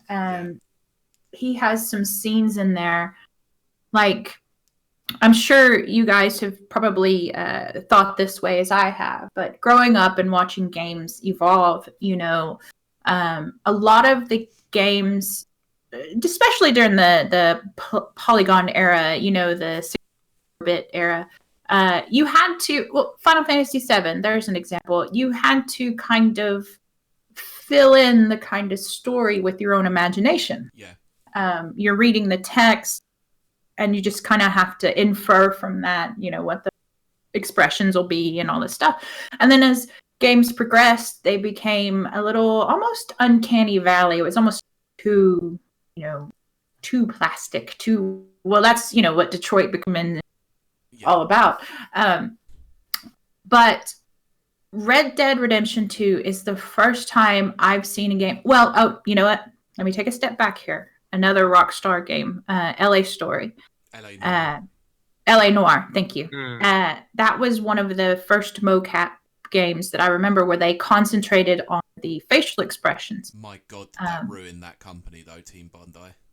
It was bad, but the technology that came out of it was good. But it's pretty much universal in games now because of it. Yeah, and I actually love that game, but I think I love it more for the tech behind the scenes, and watching the facial expressions stuff. So having said that, here we are, 2018, when this was released, and there's a scene between Arthur Morgan and another character. No spoilers, don't worry. Okay. That is so emotional that I'm not an emotional person, like when I watch films and stuff, but I was so immersed into this character's life that I felt, kind of moved by this. And you can see the slight glint of tears reflecting in his eyes. And this is a video game. And I'm just sitting there, these pixels put together, they're speaking to me and making me feel things. And that's when I knew, for me, that is, I love Red Dead Redemption 2. I absolutely adore it. Again, not a perfect game. Yeah. There are, some things that could be worked on. But it is amazing and stunning. And if you haven't played it, I urge everyone to get it. I know it sounds like, oh, I don't want to do the bandwagon. Everyone played it, blah, blah, blah. It's worth it. Yeah, I need to get back into that game. It's beautiful. And now I will say that you have to make it the beginning. The beginning's slow because they're setting up such a large, expansive story. So it is slow to get going, but once it does, it's to be expected though for a 40, 50, maybe 60-hour game though. Exactly. Yes, so that is my Red Dead. Okay. I'm going to leave my thoughts on Red Dead till the very end. Okay. So who wants to talk about GTA 5? GTA 5. Gosh. Such Another a great good game. It is. It is definitely one that I love, for sure. It's a fantastic game. I really liked the fact that you had 3 different character stories all intertwined Yes. throughout the whole thing. Yeah. And each character is incredibly unique in their own way. Franklin was sort of quiet, just up and coming little, street, into his robberies and all that sort of thing, and carjacking. Michael, the experienced but retired mega criminal, and Trevor, the absolute sadomasochist. I love Trevor. Everybody hates Trevor. I think he's an interesting dissection of bumbling, I love characters him. from And that particular area. His actor, which I think is Steve Ogg, I think, he plays that character in so many TV shows. It's just him. Trevor, I do. Just coming back to it quickly, you were looking for Roger Clark for Arthur Morgan. Oh, Roger Clark, of course. That's Arthur Morgan. Yes. Yeah. Kick myself for that. Yeah, I think what they did with GTA 5 was a really interesting sort of prospect. They took the city that you knew in San Andreas. You knew exactly what you were going to be put up with there, but they made so many different revisions to it. They made it quite expansive as well, and the range of vehicles was also very, very interesting. But I believe that the biggest selling point for GTA 5 was the heists. The heist missions were some of the most fun that I'd had playing a GTA game. Oh, yeah. Yeah. I would second that, because you really got to plan it from the planning. Yeah. And then executing it you felt like, well, at least for me, you were in the movie experiencing it, you know. You were literally in it from the very beginning, from the planning stages to the pre-prep of going to pick up like a vehicle or some chemicals for like bug killing and stuff like that. It was very strange, and then actually enacting the heist itself was really quite an interesting prospect. And the aftermath were always a nice little twist. Yeah. Oh my goodness, that opening heist where you're taking out the jewelry shop is amazingly fun, and the way there are so many different ways that you could actually do this as well, which I found really interesting. So you can do the slow and quiet sort of entry, or the all guns blazing and we're just going to hold you up sort of aspect. I thought that was really cool. That's my usual mode of operations. I went in silent, so I sent the knockout gas down the down the vent. Aircon. Yeah, and then just go in silent. You can pick up more loot that way. Well, yeah, that's probably my biggest failing is I like to just burst in, spray and pray. That's fair enough. That's one of the joys of the game, though, is that the fact that they give you these options. Can't do either or. Yeah, exactly. I never ever make progress in these games because I literally spend the whole time playing the game just driving around, trying to get into planes. Yeah. Yes. Well, GTA Online was probably your best friend then, wasn't it, Mike? Yeah. Until you get some really aggressive players just constantly griefing you. Yeah. I never like that. That's one thing that always keeps me away from online play. But yeah, I get distracted. One of my favorite mechanics of the game, it's so minor, but it made such a big difference, is when you're riding along and there's dialogue happening between and then you get in a crash or something. And then he starts shouting off something, and then he comes back to the conversation later. Yes, the dialogue just picks straight back up. It's or when you'd switch between characters and the character was living its life, off screen, and those two aspects really fleshed out the game in a great way. Yeah, and there was a mission later on in the game where I think you're doing a heist, so no spoilers here, obviously, where you're having to actually play 3 different sides of this whole mission. And I thought that was so interesting. Yeah. But the downside, the things that I didn't like, I did not care for the yoga mini game. No, they were terrible. Yeah, the little, the golf mini game, but you'd have to do them to get, 100% completion. Yeah. But because it's a Rockstar game, there was also a lot of hidden, unnamed quests and secrets and stuff. So that made up for it. Yeah. Those were weird. The stranger missions where you would, like where you get high on POP and stuff like that. It was just really weird. Cult members and aliens, and it's your typical Rockstar game. Love it. It was very all over the place, but it was a very interesting choice. Yes. My goodness. So how are we going to vote on this?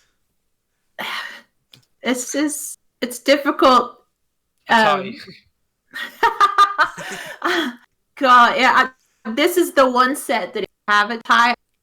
Be these two, but my vote's gonna have to go with Red Dead because it moved me quite deeply. So that will be my vote. Okay. So I've made my opinions very muted on Red Dead Redemption 2. I haven't said a word about it just yet because I played it for 4 hours and traded the game in. Yes. Gosh. I actually know this about you. I generally didn't enjoy I enjoyed the story of it. I could see the narrative going a long way, but I felt the mission structure itself hadn't really changed too much from the general Grand Theft Auto sort of mold that they'd been doing with open world games. And I felt the controls themselves were far too complex for its own good. The amount of times where I'd punched or shot a horse just trying to get on it was quite awkward. Yes.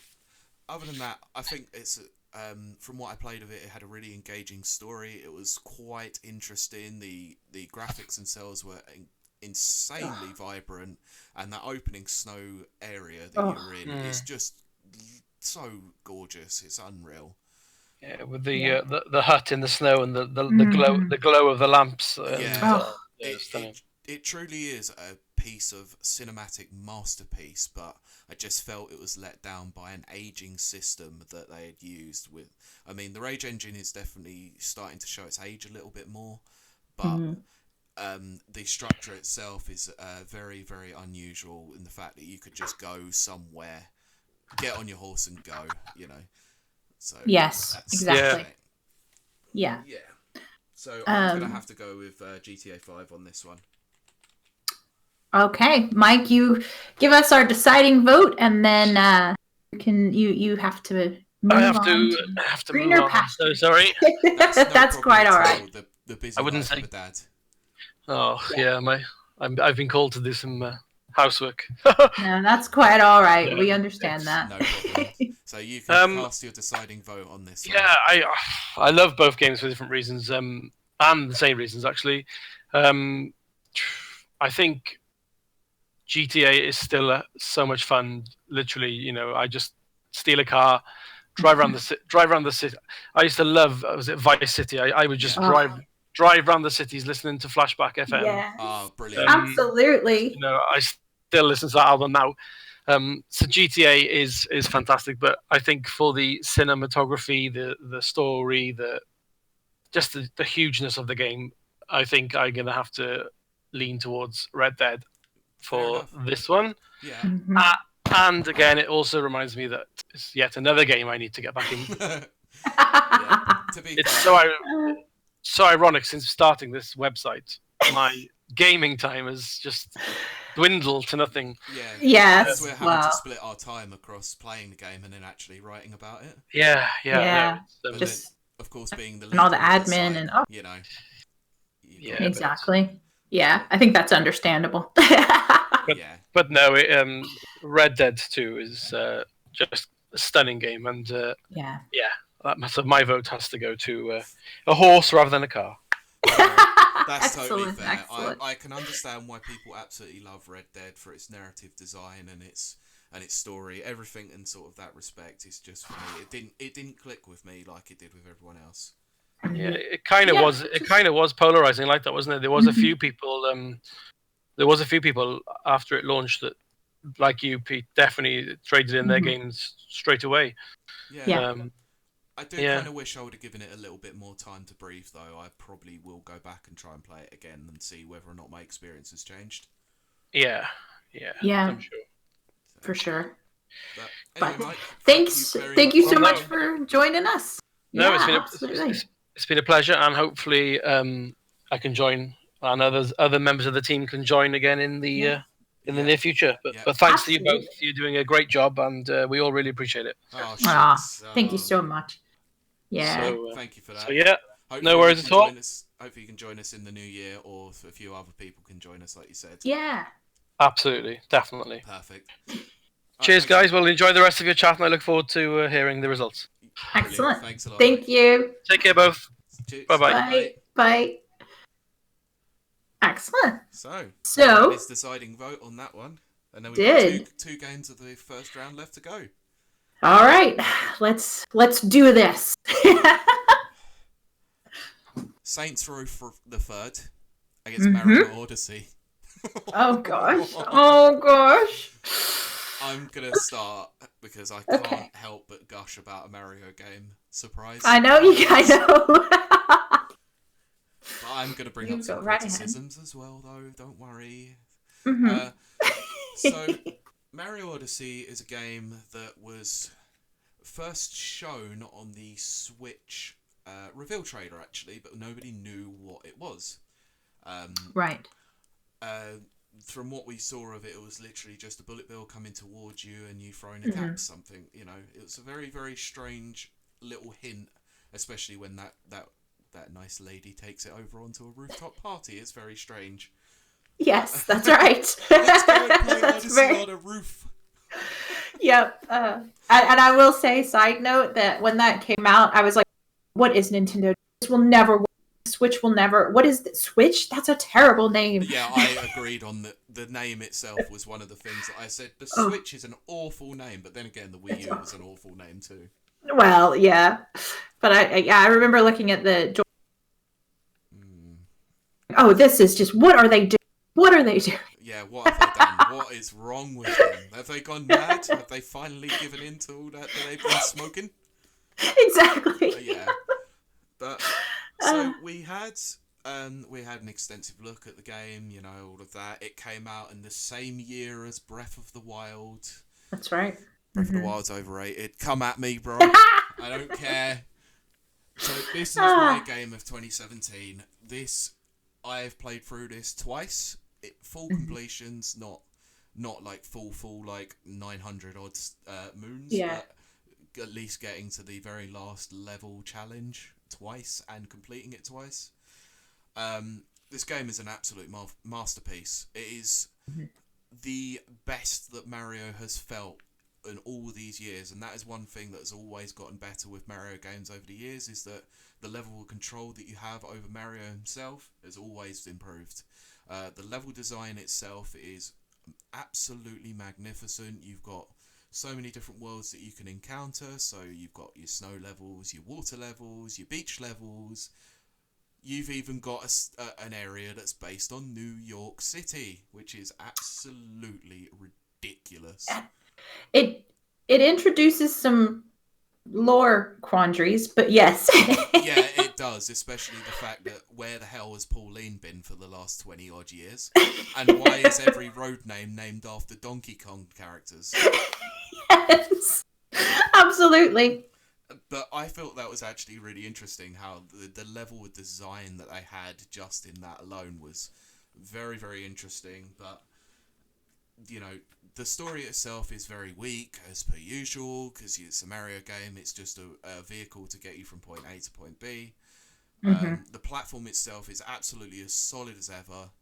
I love the fact that they managed to mix in the 3D exploring aspect with some really ridiculously good 2D sections. Yes. The way that the music completely changes as you go down into a 2D section is just a really cool 8 or 16-bit remix of the music that you're hearing on that overworld itself. The music is absolutely jaw-dropping as well. Yeah. But the collectathon aspect of the game was not my favourite aspect of it, but it was very interesting for a level of challenge. Because they'd hide moons in really obscure and really interesting places. You know, you could just literally any time you sort of saw something that might look out of place, it would lead you to a moon, and it was really fun, to be fair. Yeah. Like, it's so much exploration in this game, so many interesting things you could do. The capturing itself is something I can't believe I haven't spoken about yet. It's the fact that you can capture enemies and do really obscure things with them. So Goombas, you could capture one and then stack them. So you could build them up into a massive tower of Goombas. Yes. Which, to be fair, is one of my most favourite things to do. And then uncapture them and let them fall down holes. Because I'm a masochist, obviously. But yes. Everything about this game really hit home with me. It was engaging. It was thoughtful. It was just a masterpiece in every which way that I can say. Also, that 500 Moon challenge was a beast. Yeah, absolutely. It still gives me nightmares. I'm not joking. When I was playing it in 2017, I was playing this over my girlfriend's dad's house over Christmas, and the amount of attempts that I did on this challenge was ridiculous. Oh my gosh. Because you don't have any checkpoints in it. You have to go all the way through in one run, and it's so hard. That's right. It is so brutally hard. Oh, it literally basically pretty much goes, this is what you've learned throughout the entire game. Now put it all together in one big long run. Yep. That's basically exactly it. Yeah. It's another thing as well, that the music itself, so the original the announcement trailer that had Jump Up Superstar on it was a bit of a departure from the usual sort of Mario music, but even that got my girlfriend interested, and even she was sort of like tapping along to it like I was. Oh, definitely. Yeah, it's on one of my mini playlists. Great. Yeah. It's a shame it's not on Spotify though. Yeah. But I'm going to second basically everything you said. Of course, a little slightly less passionate. Yeah, because we all know that I'm a Mario fanboy, obviously. Exactly. But having said that, it's a great game. I can't imagine that if you're this that you haven't played it. But if you haven't and you have a Switch, get it. Exactly. I mean, I can't imagine not. But yes, it is a stunning. I keep using stunning. I need another one. It's a triumph for Nintendo. It is indeed. It is. And so, yes, I will agree that it is a fabulous work of art from Nintendo. And it's probably got two of the best pieces of music in there with the Wicked Kingdom theme and New Donk City themes. Yes, I would definitely agree that, some of the best music has come out of that. I would say some of the best music out of Odyssey since Donkey Kong Country, which to me is one of the strongest soundtracks. That is... Yeah. Donkey Kong Country 1 and 2 have got some of the most solid soundtracks out of any Nintendo property, and I think this comes as close as possible to maybe beating it. Yes. Yeah, absolutely agree. Now, it is up against Saints Row 3, Yeah. which is my nominee. So, Mhm. so how do you feel that this has to go up against one of the greatest Mario games of all time? Well, Saints Row 3 is part of a franchise called Saints Row. Duh. Saints Row started out as a very generic copycat of Grand Theft Auto. Yeah. And then something happened with Saints Row 2. Yeah, I was going to say the second game was the really weird one, wasn't it? Yes. Volition, who's the developer, I believe. Yeah, Okay. But Volition came up with a game that, first of all, has one of the most robust character creators for its time, but even now. Yeah. I love character creators, and that one it's just everything. Every feature. It's so weird to think that this had a more in-depth character creator than Skyrim and Oblivion. Yes, that's right. That's exactly my point. And I loved it. But Saints Row 2 missed the decade mark by a couple years, which is why, yes, I had to nominate Saints Row 3. A lot of people, Saints Row the strongest one. Yep. In a lot of ways, I agree. First of all, the original Saints Row, full of bugs.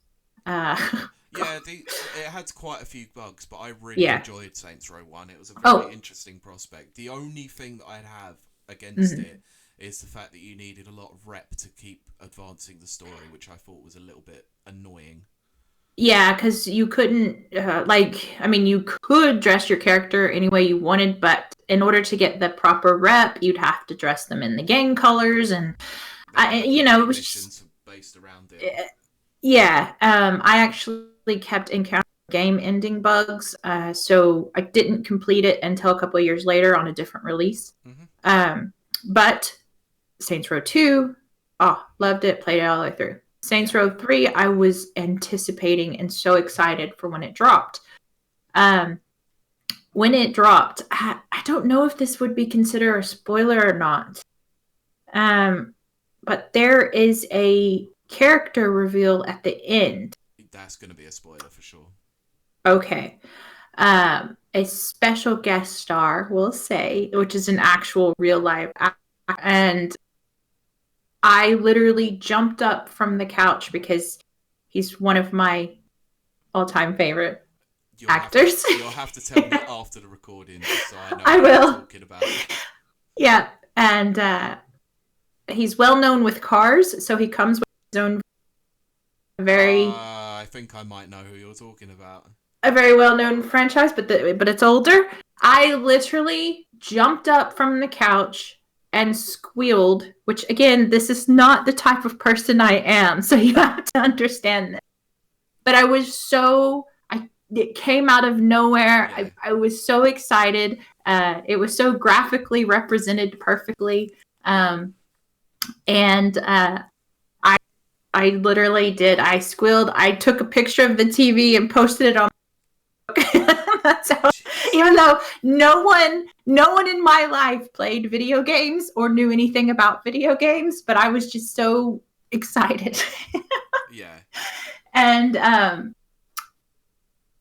but having said that, so the gameplay is pretty strong, but it is your typical, beat 'em up, car, type of open world game. It has a lot of different aspects to it, mini games that are fun like crazy. The insurance mission, where my goodness, they are so much fun. They're my favorite. That and Mayhem. Insurance mission is where you're playing keepy uppy with yourself as the target. You're basically trying to pull off an insurance fraud case, pretty much. Yeah, and the more horrific your injuries, the higher payout you get. I just love how the ragdoll physics just goes completely out of the window after that, and you can just fly across roads. Yes, Yes, and if you time it just right, you can fly forever and get so much money. And I love that. And then mayhem is just destroy everything around you. Sometimes you'll have a tank. Sometimes you'll have a shoulder launcher, rocket launcher. Yeah. And then sometimes just pistols or whatever. But you just destroy the entire environment, and the whole environment destroy, which was amazing at the time. Yeah. Because I think only Red Faction really had explored that at the time. So it's so fun. Yeah. The Mayhem ones are essentially what you would do when you just played Grand Theft Auto just on your own and had no missions. You just go and destroy everything. They really leaned into that sort of aspect. They did. It was a GTA clone at first. It was. But they advanced it in so many different ways after that, with its wackiness and its obscurity. Yes. And it does go quite triple X, some NSFW moments. Yeah, attacking people with sex toys. Yes. That was so stupid. Yeah. I know. I giggled so hard. I think I'd never seen anything like that in a game, and I don't think I've seen anything since. And I giggled, and tears were streaming out of my eyes. Yes, because it has the identity. But putting it up against Mario Odyssey, how does it fare? Yeah, that's tough. That is tough, but Mario has a legacy that can't be denied. Plus, Saints Row 3 is a short game. It's about open 10 to 12 world. hours, isn't it? Yeah, you can play it in one day, no problem. It's open world, so you can make things take a little longer and just enjoy yourself. But it is a very small, compact, wrapped up game. But you have so much fun playing it anyway. You do. Especially when you're running around with various sex toys and suplexing people to kill them. Yes, and there are DLCs, of course, and such things. Yeah. But Mario Odyssey is such a bigger, stronger, more in-depth game with challenges that are going to give you hours of gameplay that you may not get in Saints Row 3. Yeah. So, for all its irreverent humor and a game that is very dear to my heart, especially with its cameo at the end, my vote has to go to Mario Odyssey. Okay. Resounding victory for Mario Odyssey. We all knew that one was going to happen anyway. But yeah, I did really enjoy what I played of Saints Row the Third. It was a very fun game. It was a flash in the pan experience. I played the first two. I genuinely quite enjoyed games of that caliber when they came out. Especially Saints Row 2, even though Saints Row 1 had a lot of glitches, a lot of bugs. I felt its online presence was a very good one. It had some really good game modes in the online mode to that. Definitely. But this one weighed well more into its obscurity, its wackiness, and its utterly ridiculous nature. That I felt like it finally differentiated it away from the Grand Theft Auto series and got the recognition that it rightly deserved. However, this wasn't the best playing of all the games. That still goes down to Saints Row 2. Yeah. So it made as many strides forward as it made a few steps backwards, unfortunately. And I felt it was to its detriment, but also its benefit as well. So right. But yeah, I feel that Mario Odyssey is about as close as you can come to the perfect Mario game. And that's hard to say, especially when Mario World exists. Yes, that's true. Oh, that's a good one too. I mean, in terms of I'll look at the Mario games as completely different in terms of the 2D and the 3D aspect. I know a few games have mixed them a lot.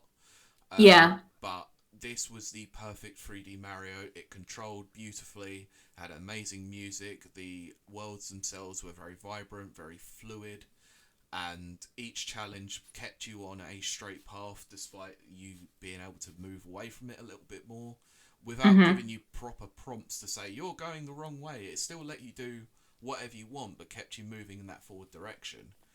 Right. All the post-game stuff that it done is absolutely sublime as well, with the collectathon aspect, being able to power up your ship to go further into the world. It was just a genuinely nice experience, and I'm going to annoy a few people. It's definitely better than Mario 64. Come at me, bros.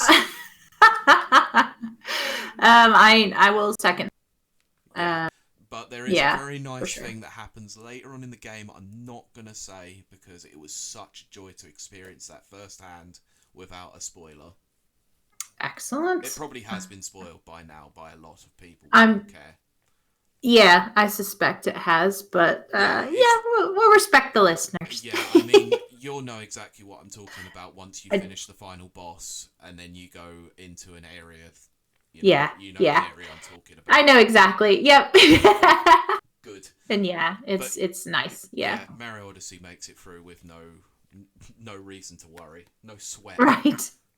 No sweat. Yeah. Just capturing frogs was enough. That would have put the game through for me anyway. Very true. Yeah. So, we'll move on to the last game of the first round. This has been a long one, jeez.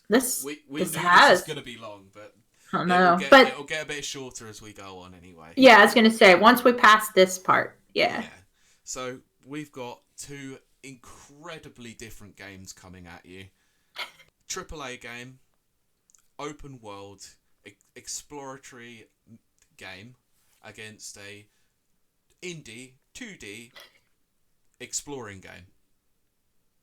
Yes. Terraria versus Skyrim.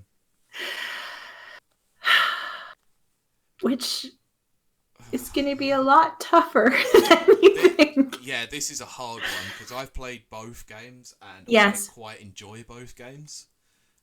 Oh god, yeah. This is a tough one. Do you want to take Terraria and I'll take Skyrim?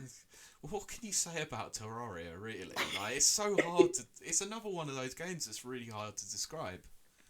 It is. So, I'll try my best. It is a game that is a 2D perspective where you look at your characters straight on. You are literally dumped into a world and given a sword, an axe, and a pickaxe. So basically, all the essentials you need to be able to craft anything or do whatever you want to do. It literally says, "Here's your world. Go explore." That's it. Go mine and craft. Thank you. It is essentially 2D Minecraft. Yeah. Well. Yeah. Yeah, I feel this has a lot more going for it than Minecraft does, personally. Yeah. You have so many different combinations of things that you can do, such as the different kinds of ores that you can collect and craft weapons out of, or items.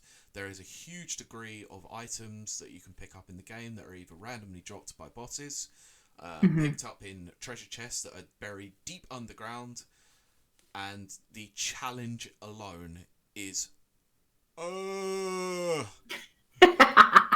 you could literally go and do a session for about 2 hours and you'll breeze through everything and you'll mine everything, you'll find some really good items, you'll do all of that, and then a really obscure, really interesting enemy will come out of nowhere that's so ridiculously overpowered that will absolutely destroy you in a matter of seconds, and you've lost everything, and you'll have to try and backtrack, try and find it, and if you're stuck in an area you can't get to, you've lost that item forever, and then you're depressed, you're miserable, you're upset, and then you just keep going, and it's just like it puts you through an entire spectrum of emotions that, the joy, the elation of going to defeat, like, the Eye of Cthulhu, or the Queen Bee when you manage to get into the jungle biome, or if you manage to go down to hell and beat the Wall of Flesh. adds an incredible layer of difficulty onto the game when the world becomes corrupted and all that sort of thing. It's just, this game is insane. But It is. for a game that was released in 2011, this game has been supported a ridiculous amount. This game has come out on pretty much every platform that you could ever think that it could come out on, and more. Right. And yet, every single version plays exactly the same. Yes. No differences between them anymore. To Yeah. the point where you could go and play one game and play it one different way, and you could go and pick it up on another console and play it in an incredibly different way. The range of items, weapons, enemies, everything has kept this as thorough and as well interesting as possible. 505 Games and Relogic, who made this, have done an incredible job to keep this game going as long as it has, and it's a testament to how good this game is, and the fact that they keep supporting it on different platforms.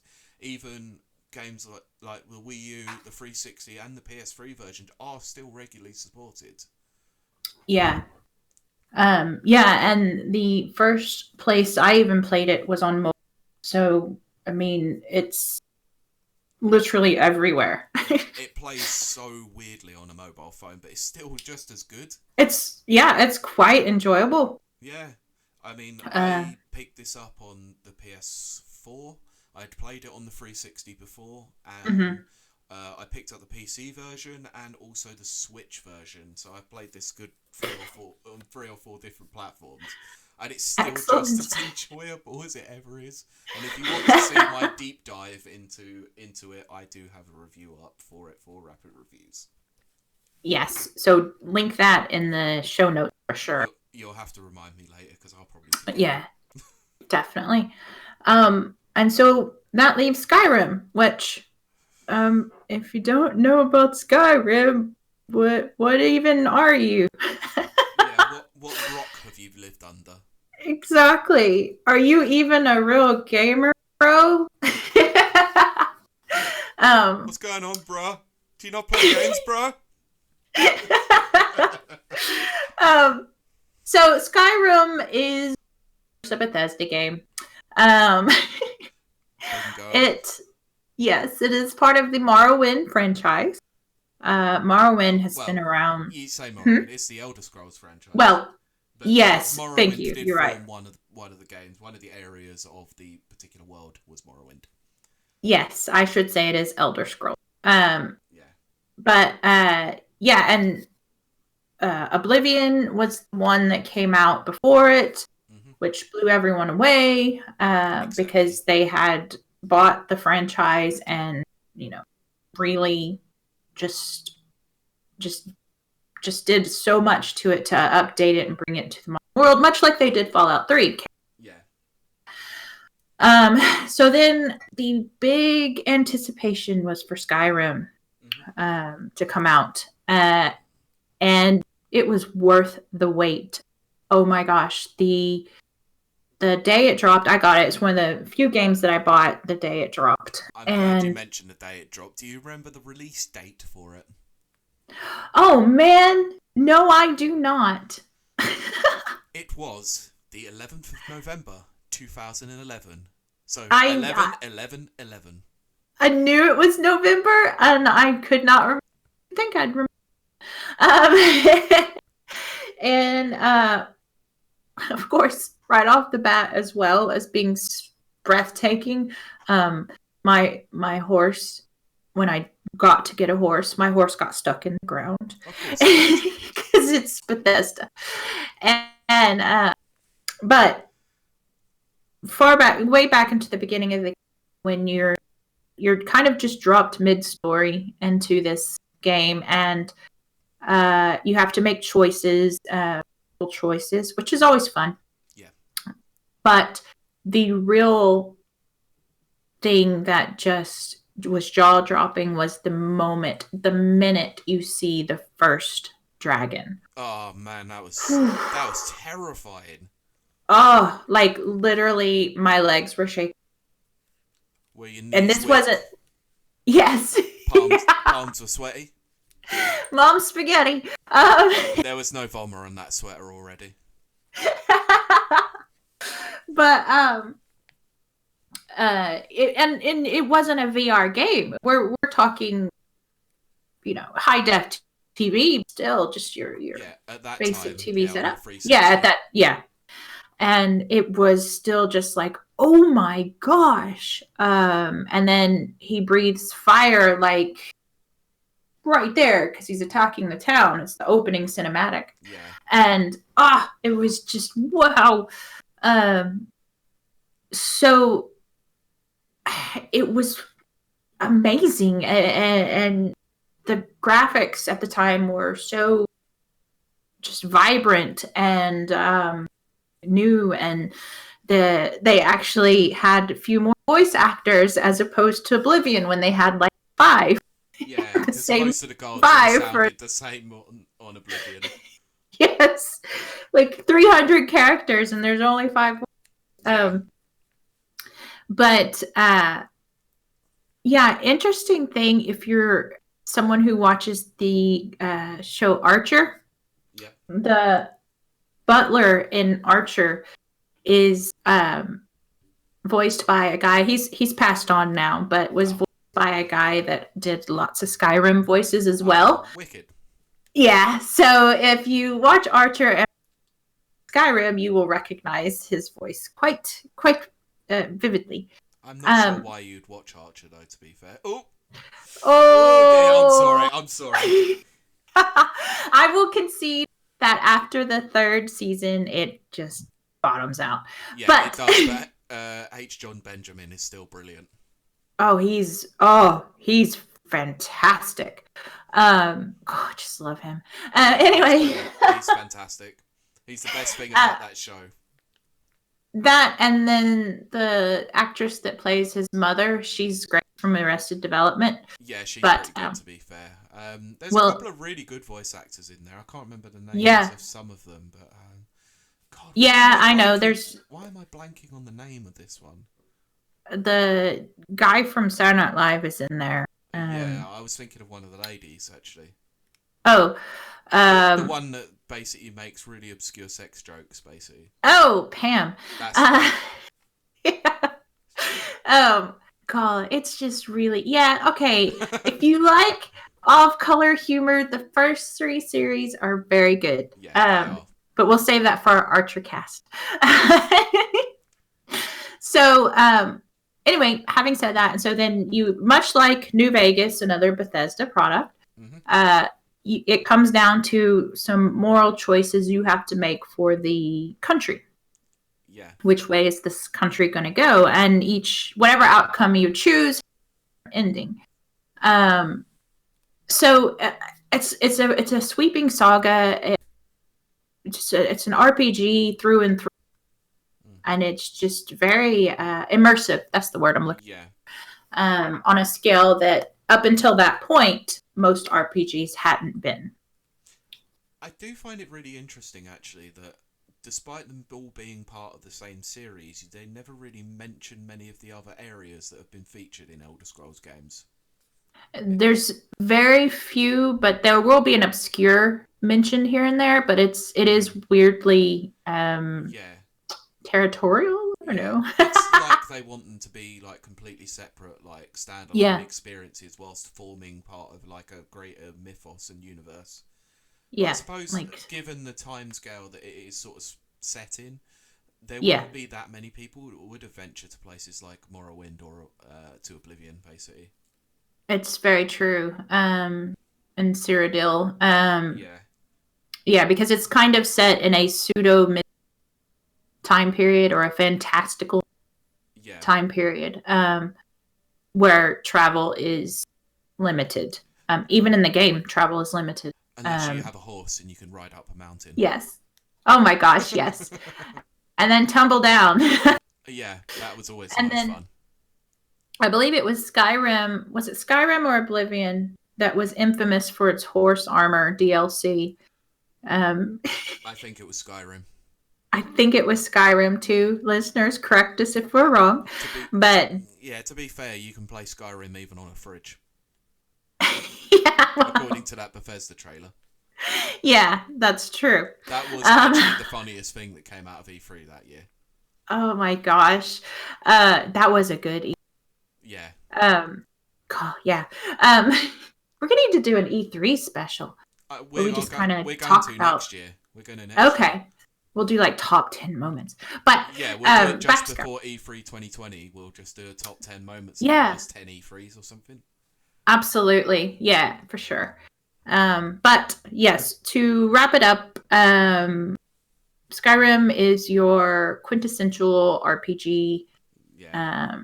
Yeah. Well, Western RPG, we'll say, because it's very different sphere to how the Japanese RPG. To JRPGs, right? Absolutely. Yeah. I'll let you take this one first. Well, this is a tough one for both of us. But it is funny that they came up because believe it or not, there's a lot of elements that are similar to each other. The crafting mechanics, the range of enemies, the different NPCs that you can come up against as well. Yeah, which is funny considering the Terraria was one of the first mobile games that I actually bought. Yeah. Because I wasn't at the time big on paying money for games on mobile. I've changed a little bit. I'm still not big on DLC or play to win, all that kind of stuff. But if I can buy a complete package of a game, I'll do that. Yeah. And I got so much hours of play out of that.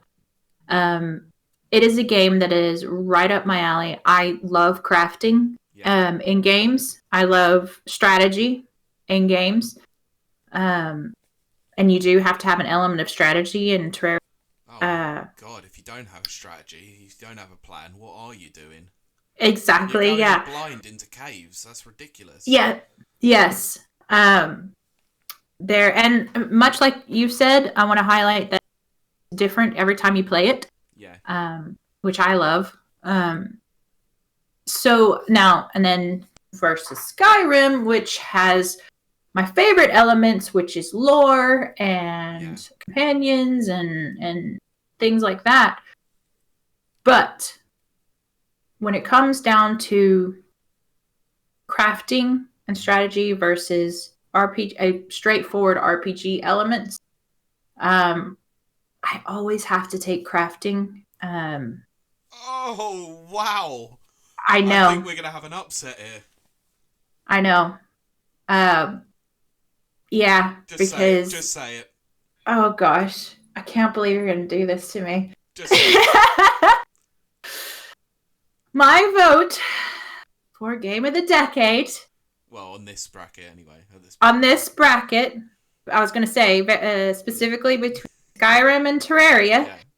Skyrim, a Bethesda product, is going to go to Terraria. Oh, yeah. Wow. I can't believe that came out of my mouth, but it's straight up, it's so satisfying to play Terraria. And I'm literally going to mirror that exactly.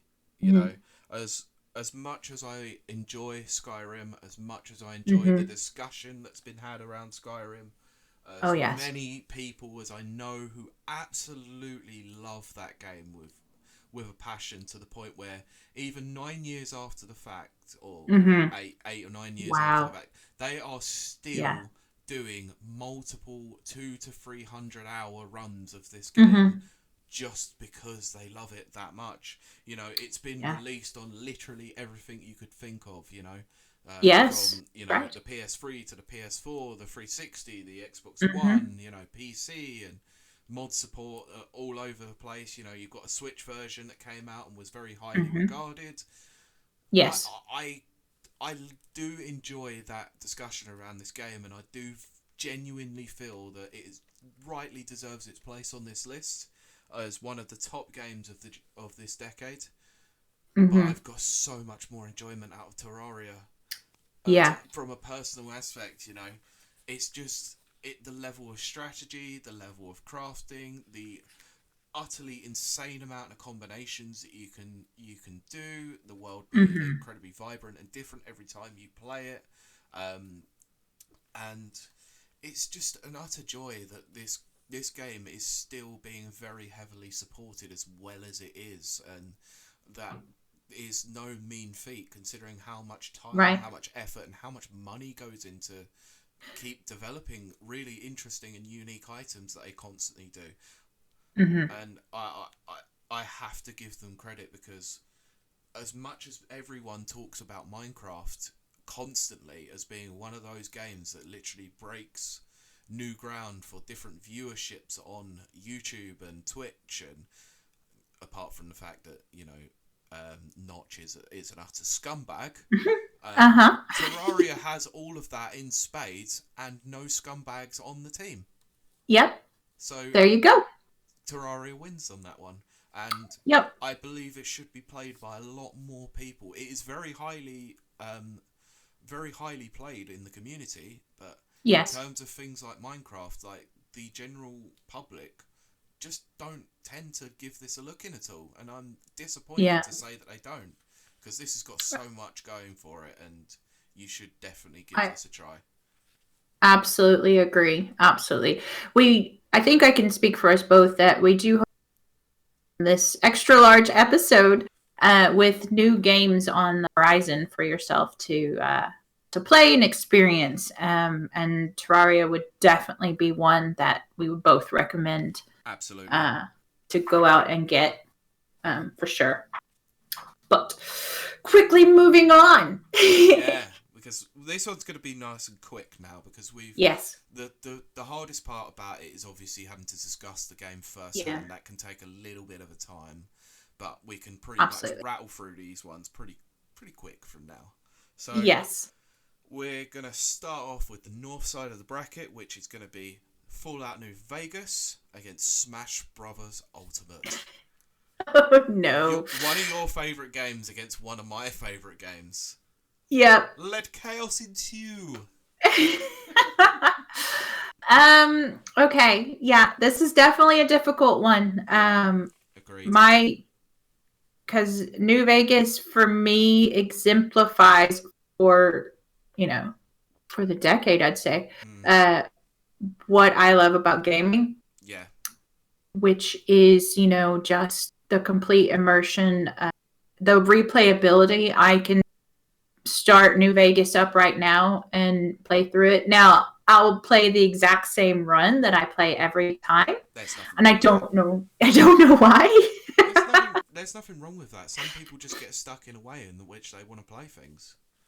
It's so funny because nothing changes. There isn't a lot of surprises once you know the ins and outs. But I still I just love the characters so much. I just do. They are good. Yeah. So, I don't know. What do you think? I'm going to lay my hat in the ring straight away and say there is no choice but the only choice for me. Mm-hmm. Smash Brothers Ultimate. It is without a doubt the game that has kept me into competitive gaming. It makes me want to play this so much more because of how much they've supported it over the years. How most of this game does feel like its predecessor on the Wii U and the 3DS, but they've made so many additions to the combat itself with, the 8-way dodging mechanics, that finally made a return after Super Smash Bros. Melee. The fact that you've got an incredibly diverse roster of characters that doesn't just include Nintendo characters now. It is literally the game of gaming, The fact that we had Terry Bogard, of all people, added to the roster, and he is the most insane character on the entire game, it's very true. Unbelievable. I mean, this guy is the one that everyone went, who is Terry? And now everyone is playing him because he's utterly ridiculously insane. I mean, how many games can you say that have had Banjo and Kazooie in the same roster as Donkey Kong, Diddy Kong, and King K. Rool? All of those rare characters, not Donkey Kong, of course, but those characters that were made them what they are by Rare, all in the same game together. Something they never ever thought you'd ever see. You know, you never thought you'd ever see Persona, you know, a character like Joker from Persona 5 going up against Cloud Strife from Final Fantasy VII, who had never ever appeared on a Nintendo platform until that point.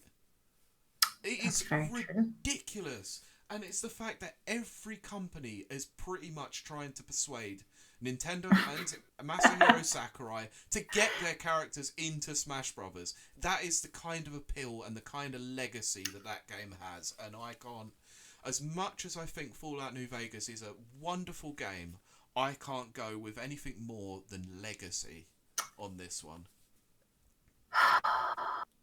Gosh, I gotta think about this. Because on one hand, you've got a massive amount of heart in this game. Yeah. It's the original creators of Fallout doing it. They're passionate about it. They're but on the other hand, you make some solid points in that we're doing Game of the Decade. Yeah. So it's a game that's got to make an impact across an entire decade. I know exactly. The only thing that lets Smash Brothers down in this regard is the fact that it released late in 2018. This is true. But it has built on a framework that has been there since 1999. Exactly, and you also want to look and let's be honest, I'm a future vision person. Fallout's probably not going to do well for the foreseeable future. If we're just being honest here. It's really unfortunate that Fallout 76 and in certain respects Fallout 4 has kind of tainted the Fallout series a little bit. Yes, and as a side note for anyone who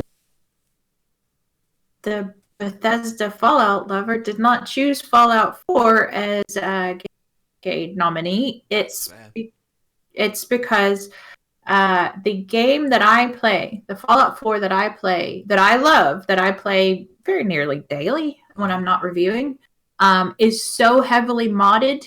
It is not the Fallout 4 that was released. It is basically a very fancy Minecraft for me. Yeah, we did have this discussion beforehand, actually. Yes. And I did say because of the mod store itself, you could include that aspect of it, but you decided not to.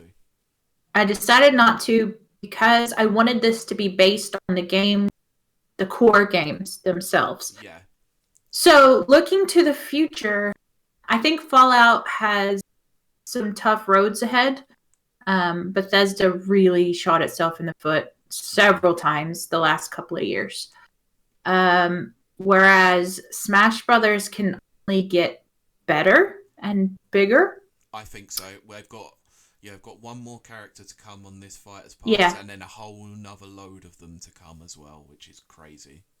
Exactly, and it is a competitive game, so there's a base built in, a franchise built in.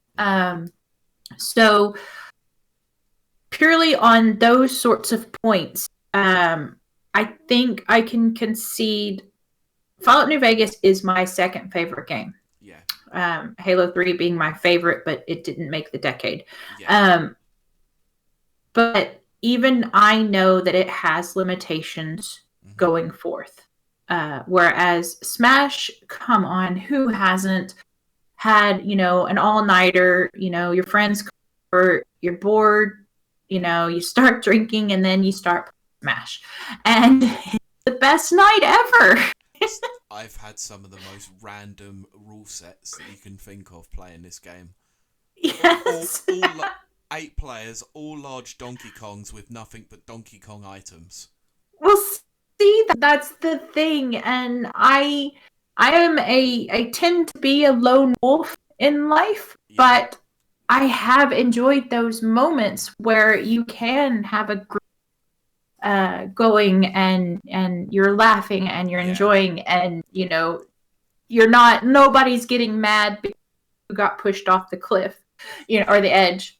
Of course. You're all just laughing, and it's all that off, that enjoyment you can't get in New Vegas. I will concede that. That is you're the lone wanderer. Well, you're the courier, but so I will have to concede and say yes on this.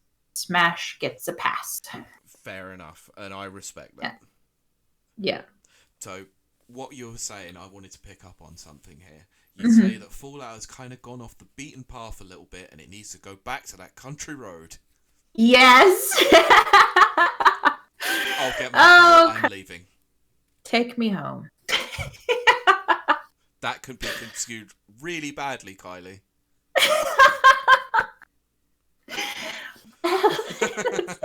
99% of what I say can be. That's very true, actually. That's why the bingo card had skirting not safe for work. Okay, so next bracket. Next game is Mario Kart 8 against Golf Story. Ooh. That one's a toughie for you. Yes, it is. It's a hard one. So you take this one. Sorry, the silence is me mulling over for a few seconds. I need peace and tranquility for this one. Yeah, which is great for an audio medium. Yeah, it doesn't make for good listening, though. So I'm going to have to try and sort of get this... I'm going to have to try and debate with myself externally over this. Talk us through your thinking. So Mario Kart has once again with Smash Brothers has a massive legacy. We've had only 2 games this generation, with the fact that we've had Mario Kart 7 on the 3DS and Mario Kart 8 and by extension Deluxe on that as well. The Deluxe version made some very nice additions to the roster, such as having playable Inklings and stuff like that. My character for sure. You also included a nice robust battle mode into that, but I don't play battle mode, so it doesn't bother me. But the addition of the secondary items was a game changer. They should have had that in Mario Kart 8 alone. So it's a little bit annoying, unfortunately, that I've had to spend extra money on a game that made minor improvements, but the amount of enjoyment that I had on the Wii U version alone, as well as this one, is enough of a reason for me to nominate it for Game of the Decade. Like we said, this is about a legacy, and legacy is there with Mario Kart in absolute spades. Everyone knows it, everyone has played it, everyone has enjoyed it. I don't know a single person out there who said Mario Kart is trash. Not once. You'll have those people that say, I think Crash Team Racing is better, and that's about it. Right. It's fine. They're entitled to their opinion, and I think Crash Team Racing does offer a really good, unique aspect on the kart racer. But we're not talking about Crash here, we're talking about Mario Kart. Yeah. In terms of its kind of legacy that it's had on the Switch, Golf Story has made a massive impact. The fact that it hit top of the eShop like Untitled Goose Game did, what we discussed last week. It was there for quite a while. It's had a run on limited run games. It's one of the very few indie darling games that has actually had a physical release in that respect because of limited run. They've just announced a sequel, which is looking to ramp up everything in its spades by adding whole new sports and a whole new aspect of how you play that game. I just felt that it was a really interesting take on an RPG that hadn't been done for a very long time, that actually was based on a Mario property. So it's kind of going up against Mario in its own right in that respect. So yeah, this is so hard. I hate this choice, but if I have to go with my heart here, and it's gonna be my heart over my head, Golf Story. Really? Yeah. Wow. I had so much fun playing Golf Story. Not only just playing it on my own, it does have a really good multiplayer to it as well. Well, this one's a little bit easier for me, because I'm not as attached. Yep.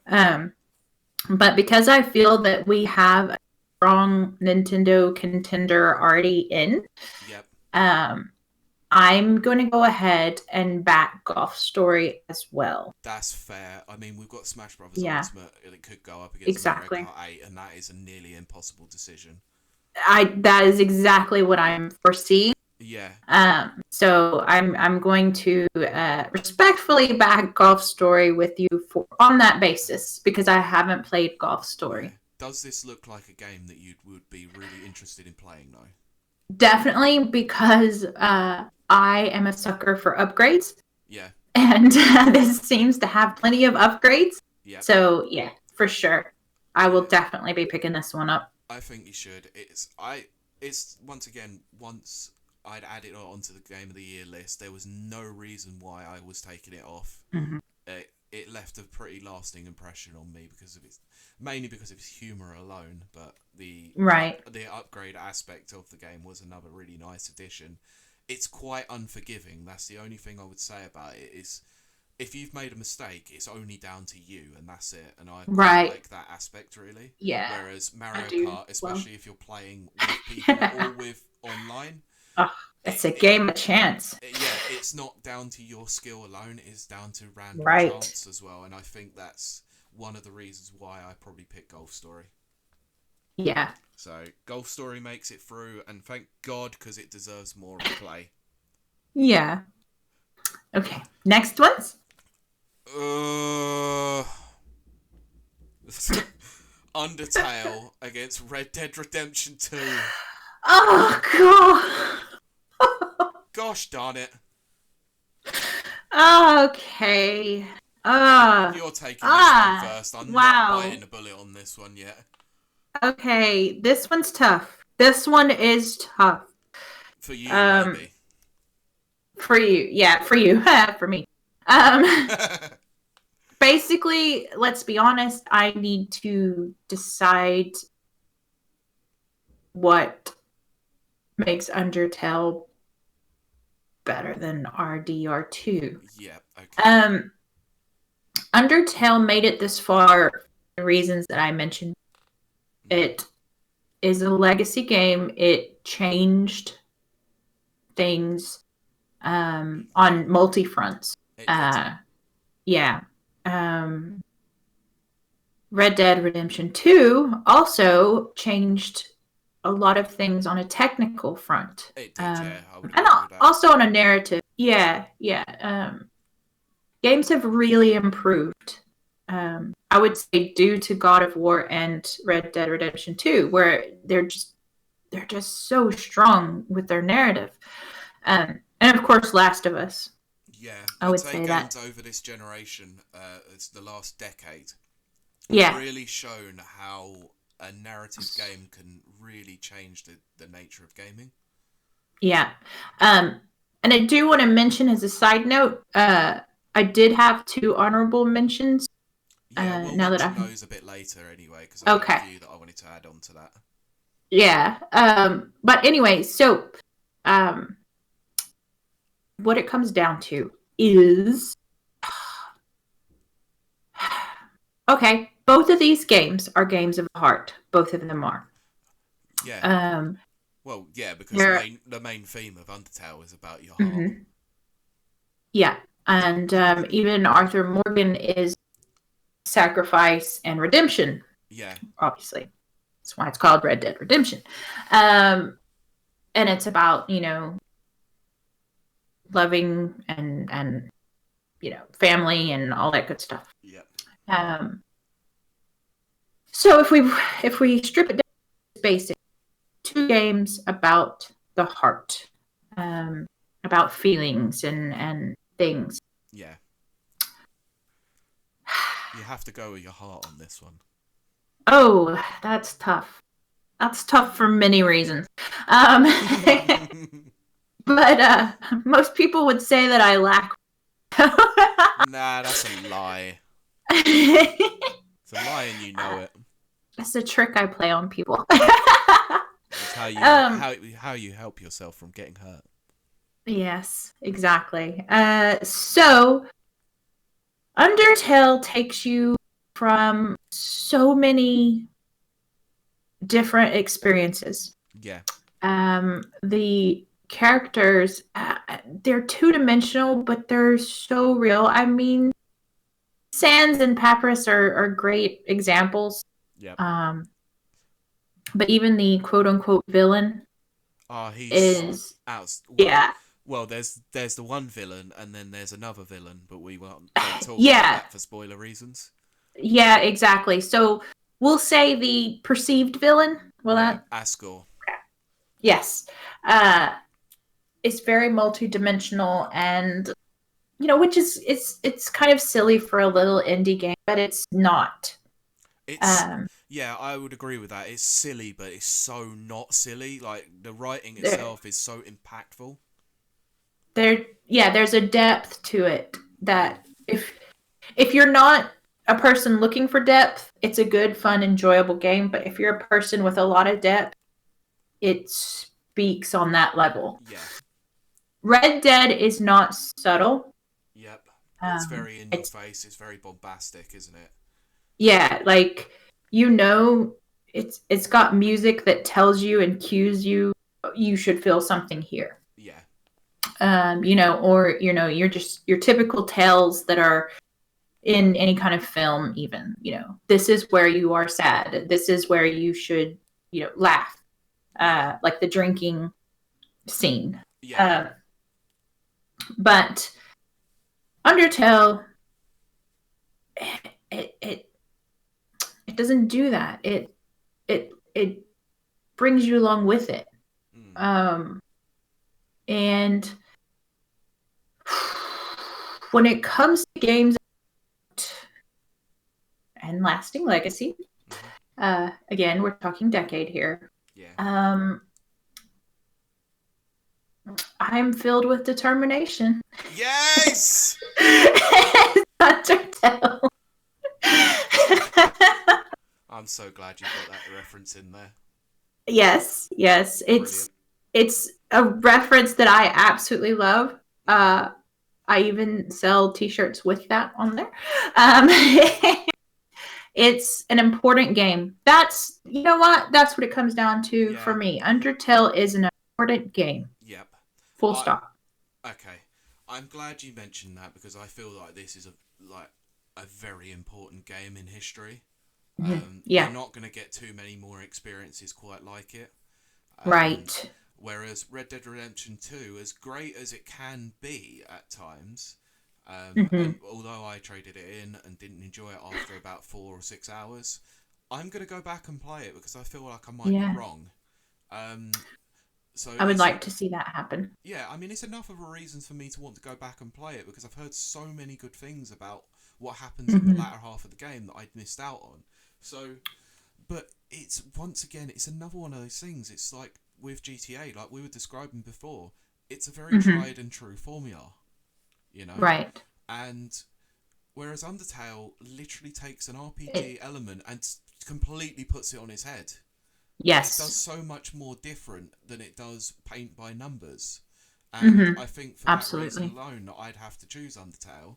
Not only because it was my top game of the decade in terms of the standings. Right. That's neither here or there. It's just left such an impact on me. Yes. I would agree. That's the thing about it, is that, like I said, I haven't stopped thinking about the game. I haven't stopped... Yeah. I've played it multiple times now, even though I've only played it 2 years ago. I've played it 3 times. And, listening to that music does fill me with determination all the time. It does. So Undertale it is, because of it's such a beautiful game. The story is so depressing at times as well. Yes. I mean, I wouldn't say that this really is a spoiler because it happens so early on in the game. Right. When you go into that first house and and you Mhm. have to fight the woman that takes you in, and you feel so bad doing it, and it brought a tear to my eye. I felt so It did, horrible yeah. leaving her. All Yeah. she wants is a child to stay nearby. Oh, I That know. was it. It's just, gosh darn Yeah. it. Like, that's not even half an hour into the game, and it's already got you feeling the feels. Yeah, it is. My It's God.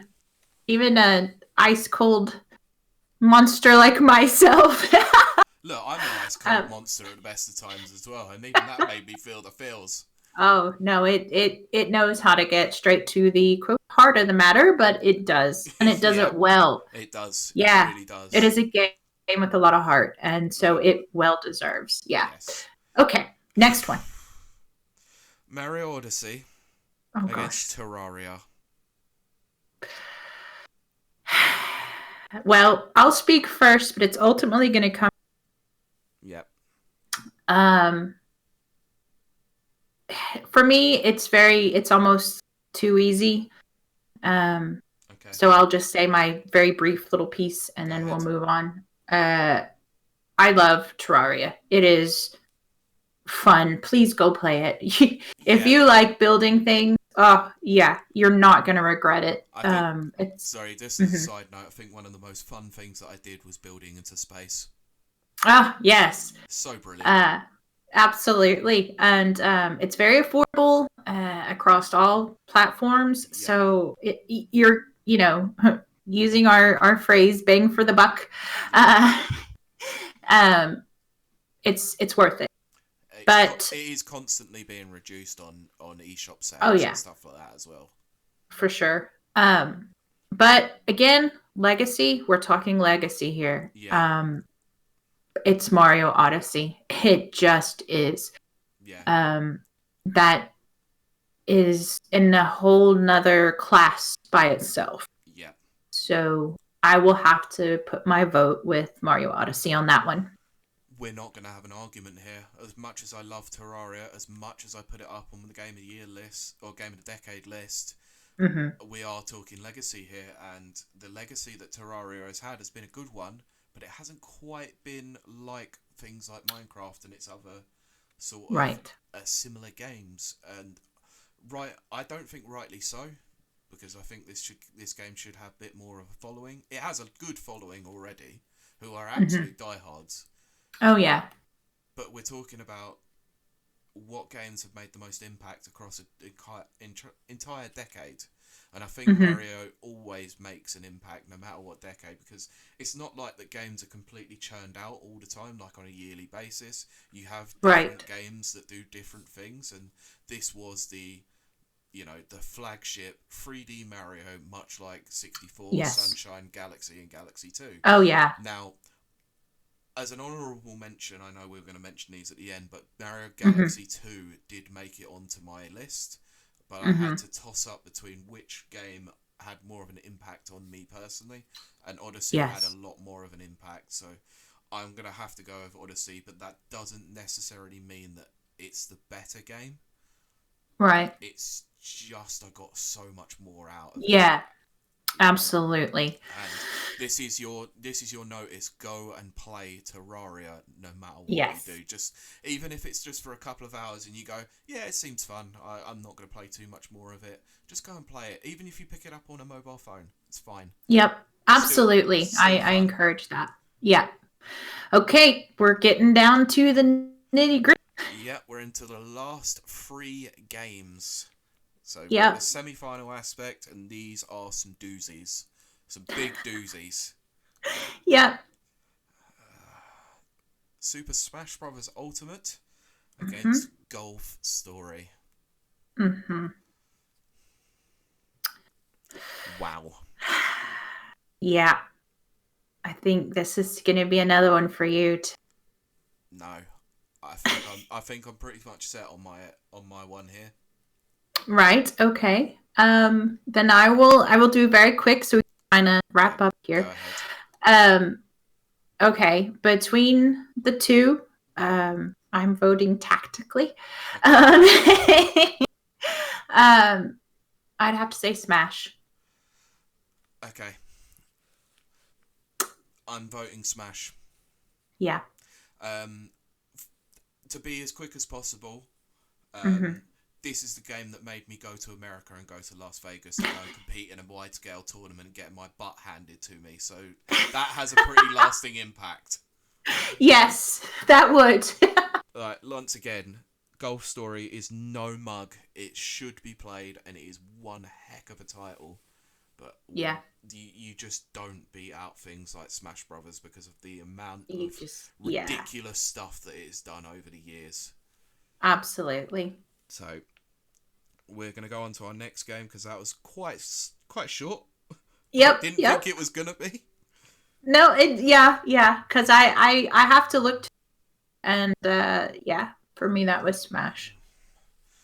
Now this is definitely like picking one of my kids. Yeah. Undertale against Mario Odyssey. Oh. All right. I'm just gonna say my answer without no thought any further. Now. Okay. Undertale. Excellent. I'm with you 100%. Oh, I thought we were gonna have a discussion. So did I, but I think I think we both love Undertale as much as each other. Yes. And no, don't absolutely. Misconstrue that. I didn't even pick up on it. Yeah, as soon as I said it, I knew that could have been misconstrued. No, absolutely. Undertale all the way. Yeah. Absolutely. My goodness, it is one heck of a game. It is. Like we said, it's about a lasting impact, and Odyssey does great things. Mm-hmm. Mario Galaxy's done great things. 3D World has done great things, in terms of the Mario sphere. But it is still, when it comes up against a game like Undertale, it is still a paint by numbers. Undertale does so much more different than anything else that I've ever seen. Yes, absolutely. 100%. Absolutely. Oh, we're at the final. We're at the biggest. Oh, I'm gonna hate myself after this. Either game that goes out is gonna make me hate myself. Because they're both games that I've nominated. They are. Can you believe that? I actually can't believe it. Like how both of your games got through to the final last week. Exactly. That's exactly it. That's funny. Super Smash Brothers Ultimate against Undertale. Oh no. I know that's tough. I know it is. Please go first. Please. I will go first. I want to cry. I'm going to go first. And then if you do disagree, I will listen with an open mind and an open heart. Yeah, as well. Okay. Smash Brothers is fabulous. Yep. It is everything we've already said a million times. It's a game that you can just at the drop of a hat get a group together and just have some fun. Yeah. It can create conflicts as well. What good game doesn't? Right. But on those cold, lonely nights, you just want to immerse yourself in something, a nice story. It's always going to be Undertale. So for right now, my vote is Undertale. Okay. Now I have to give a small criticism about one of these games. Yeah, go ahead. The Absolutely. single player aspect of Super Smash Bros. Ultimate is a little bit lacking. Yes. Whereas Undertale has no multiplayer, so that's one thing in it that doesn't go in its favour either. Yeah. They're very different games. They are very different, and this is why it's such a tough choice for me. Yeah. It is literally apples and oranges at this point. Yeah. Do I vote for a game or a series of games that I've played for nearly more than 1,000 hours, or a game that I've probably spent thousands of hours thinking about after the fact? Right. One that I have abused the soundtrack on Spotify and gave me a reason to go and get a Spotify account. Against a game that has the most diverse, ridiculous soundtracks out of any game out there because it has got That's music, for sure. new remixes of games Mm-hmm. from the past, as well as games that are there for the characters. Yes. Both have such an impact. Both have had such a unique aspect to them that it is so very difficult to pick out of the two. Especially when one of them is your number one and one of them is your number two choice. Right. So the only thing that I can do is go by how much of a lasting impact it made. And that has Yes. to go to Undertale. Oh my goodness. Like I said, Wow. it was the number one choice on my list.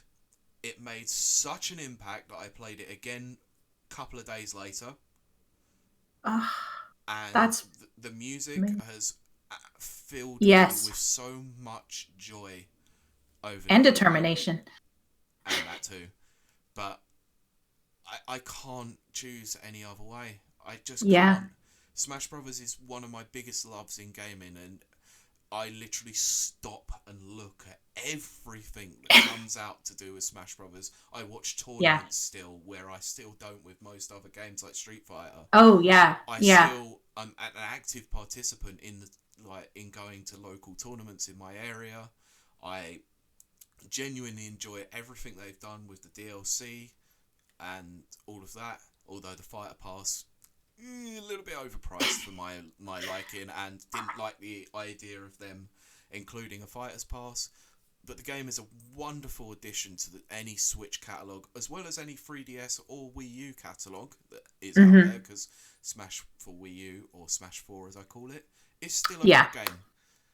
Absolutely. But my God, has nothing got that ingrained into my life and that much into my mind as Undertale has, to the point where I cried at the end.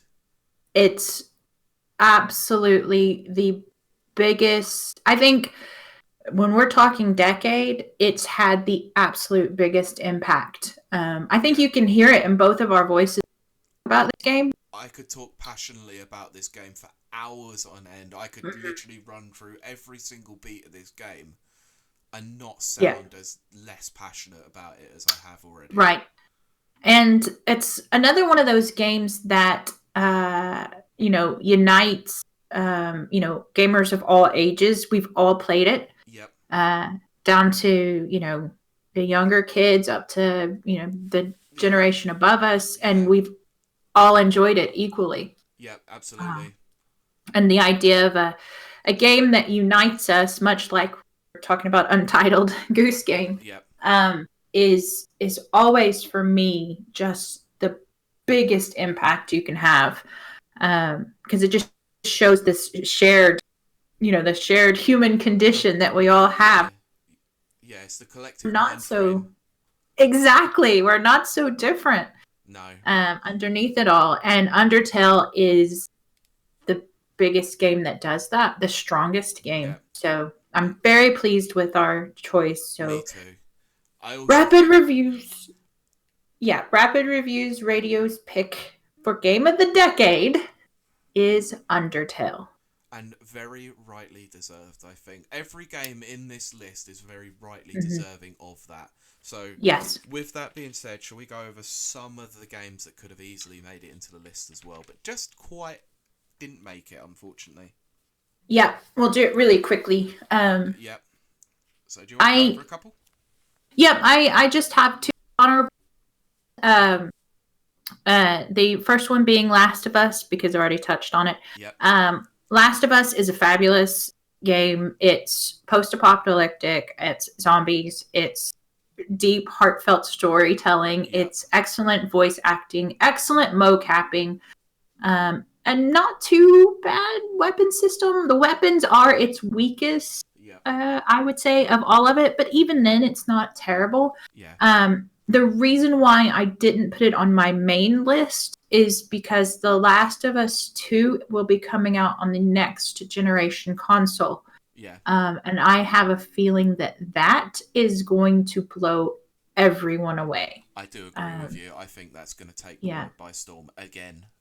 Yes. So we will give its props and its due when it comes out, I'm sure. Yep. And then my next honorable mention is Subnautica.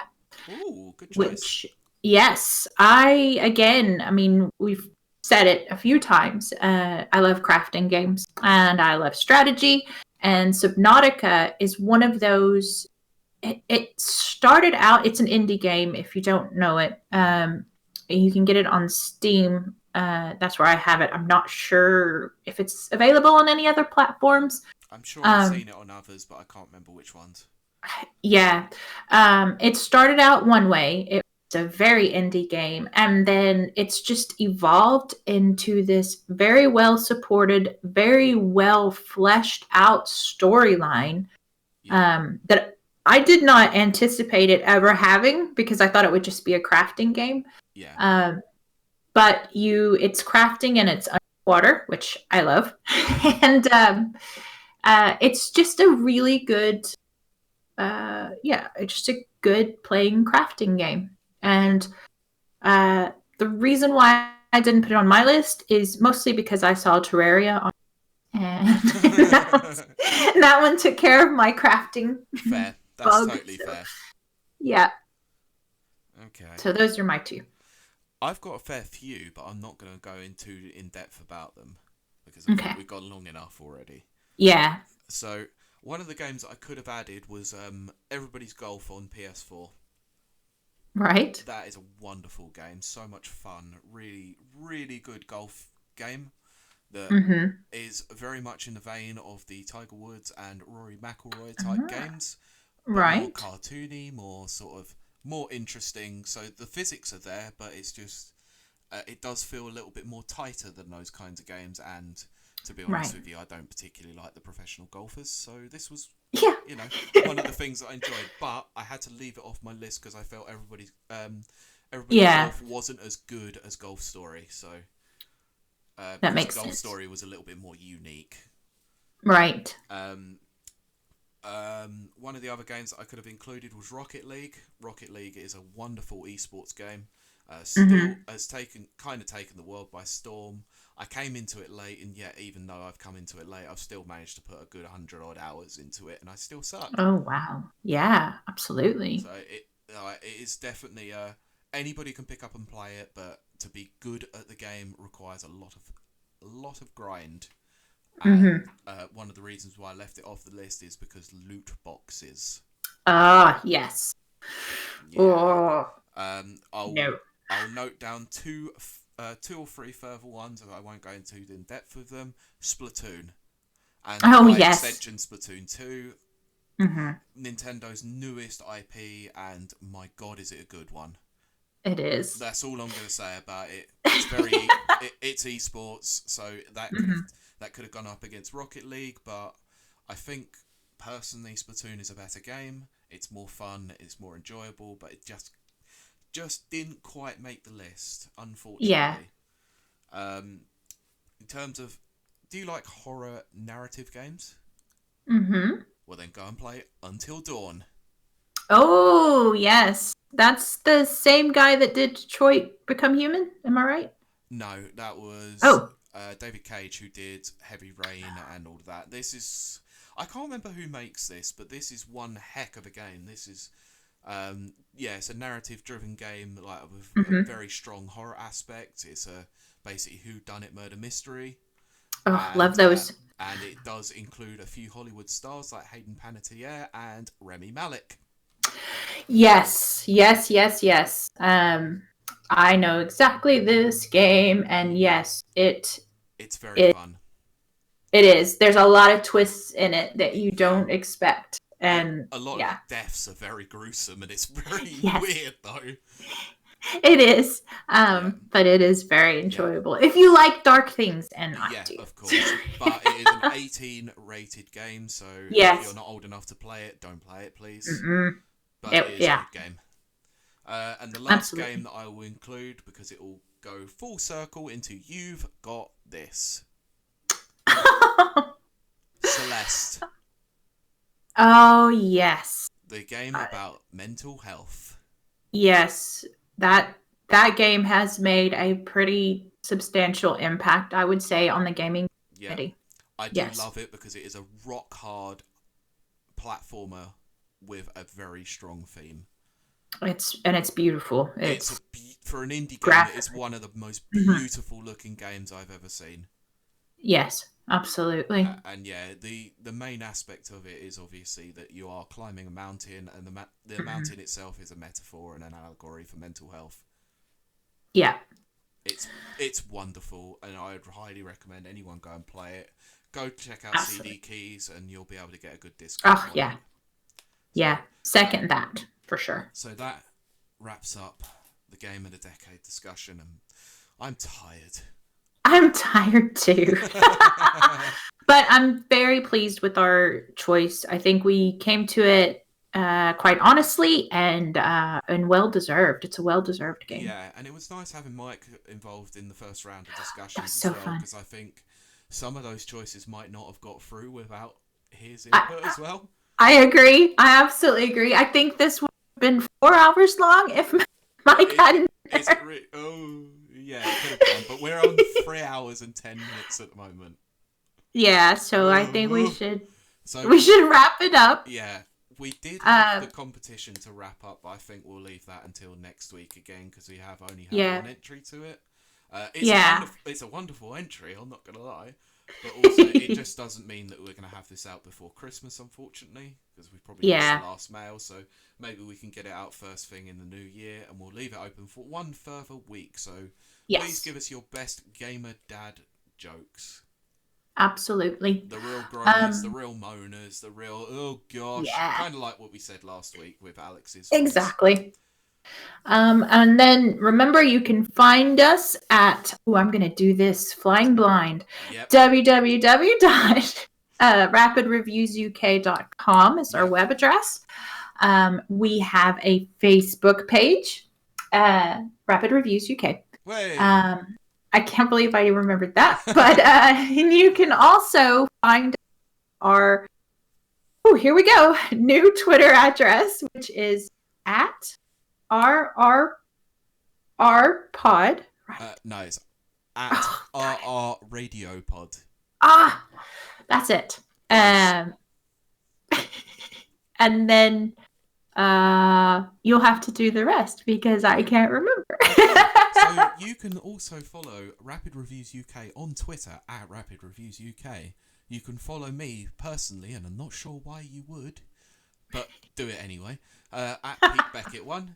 And Kylie, you can follow on Twitter at Kylie Tegreet, which is KILEYTEHGREET.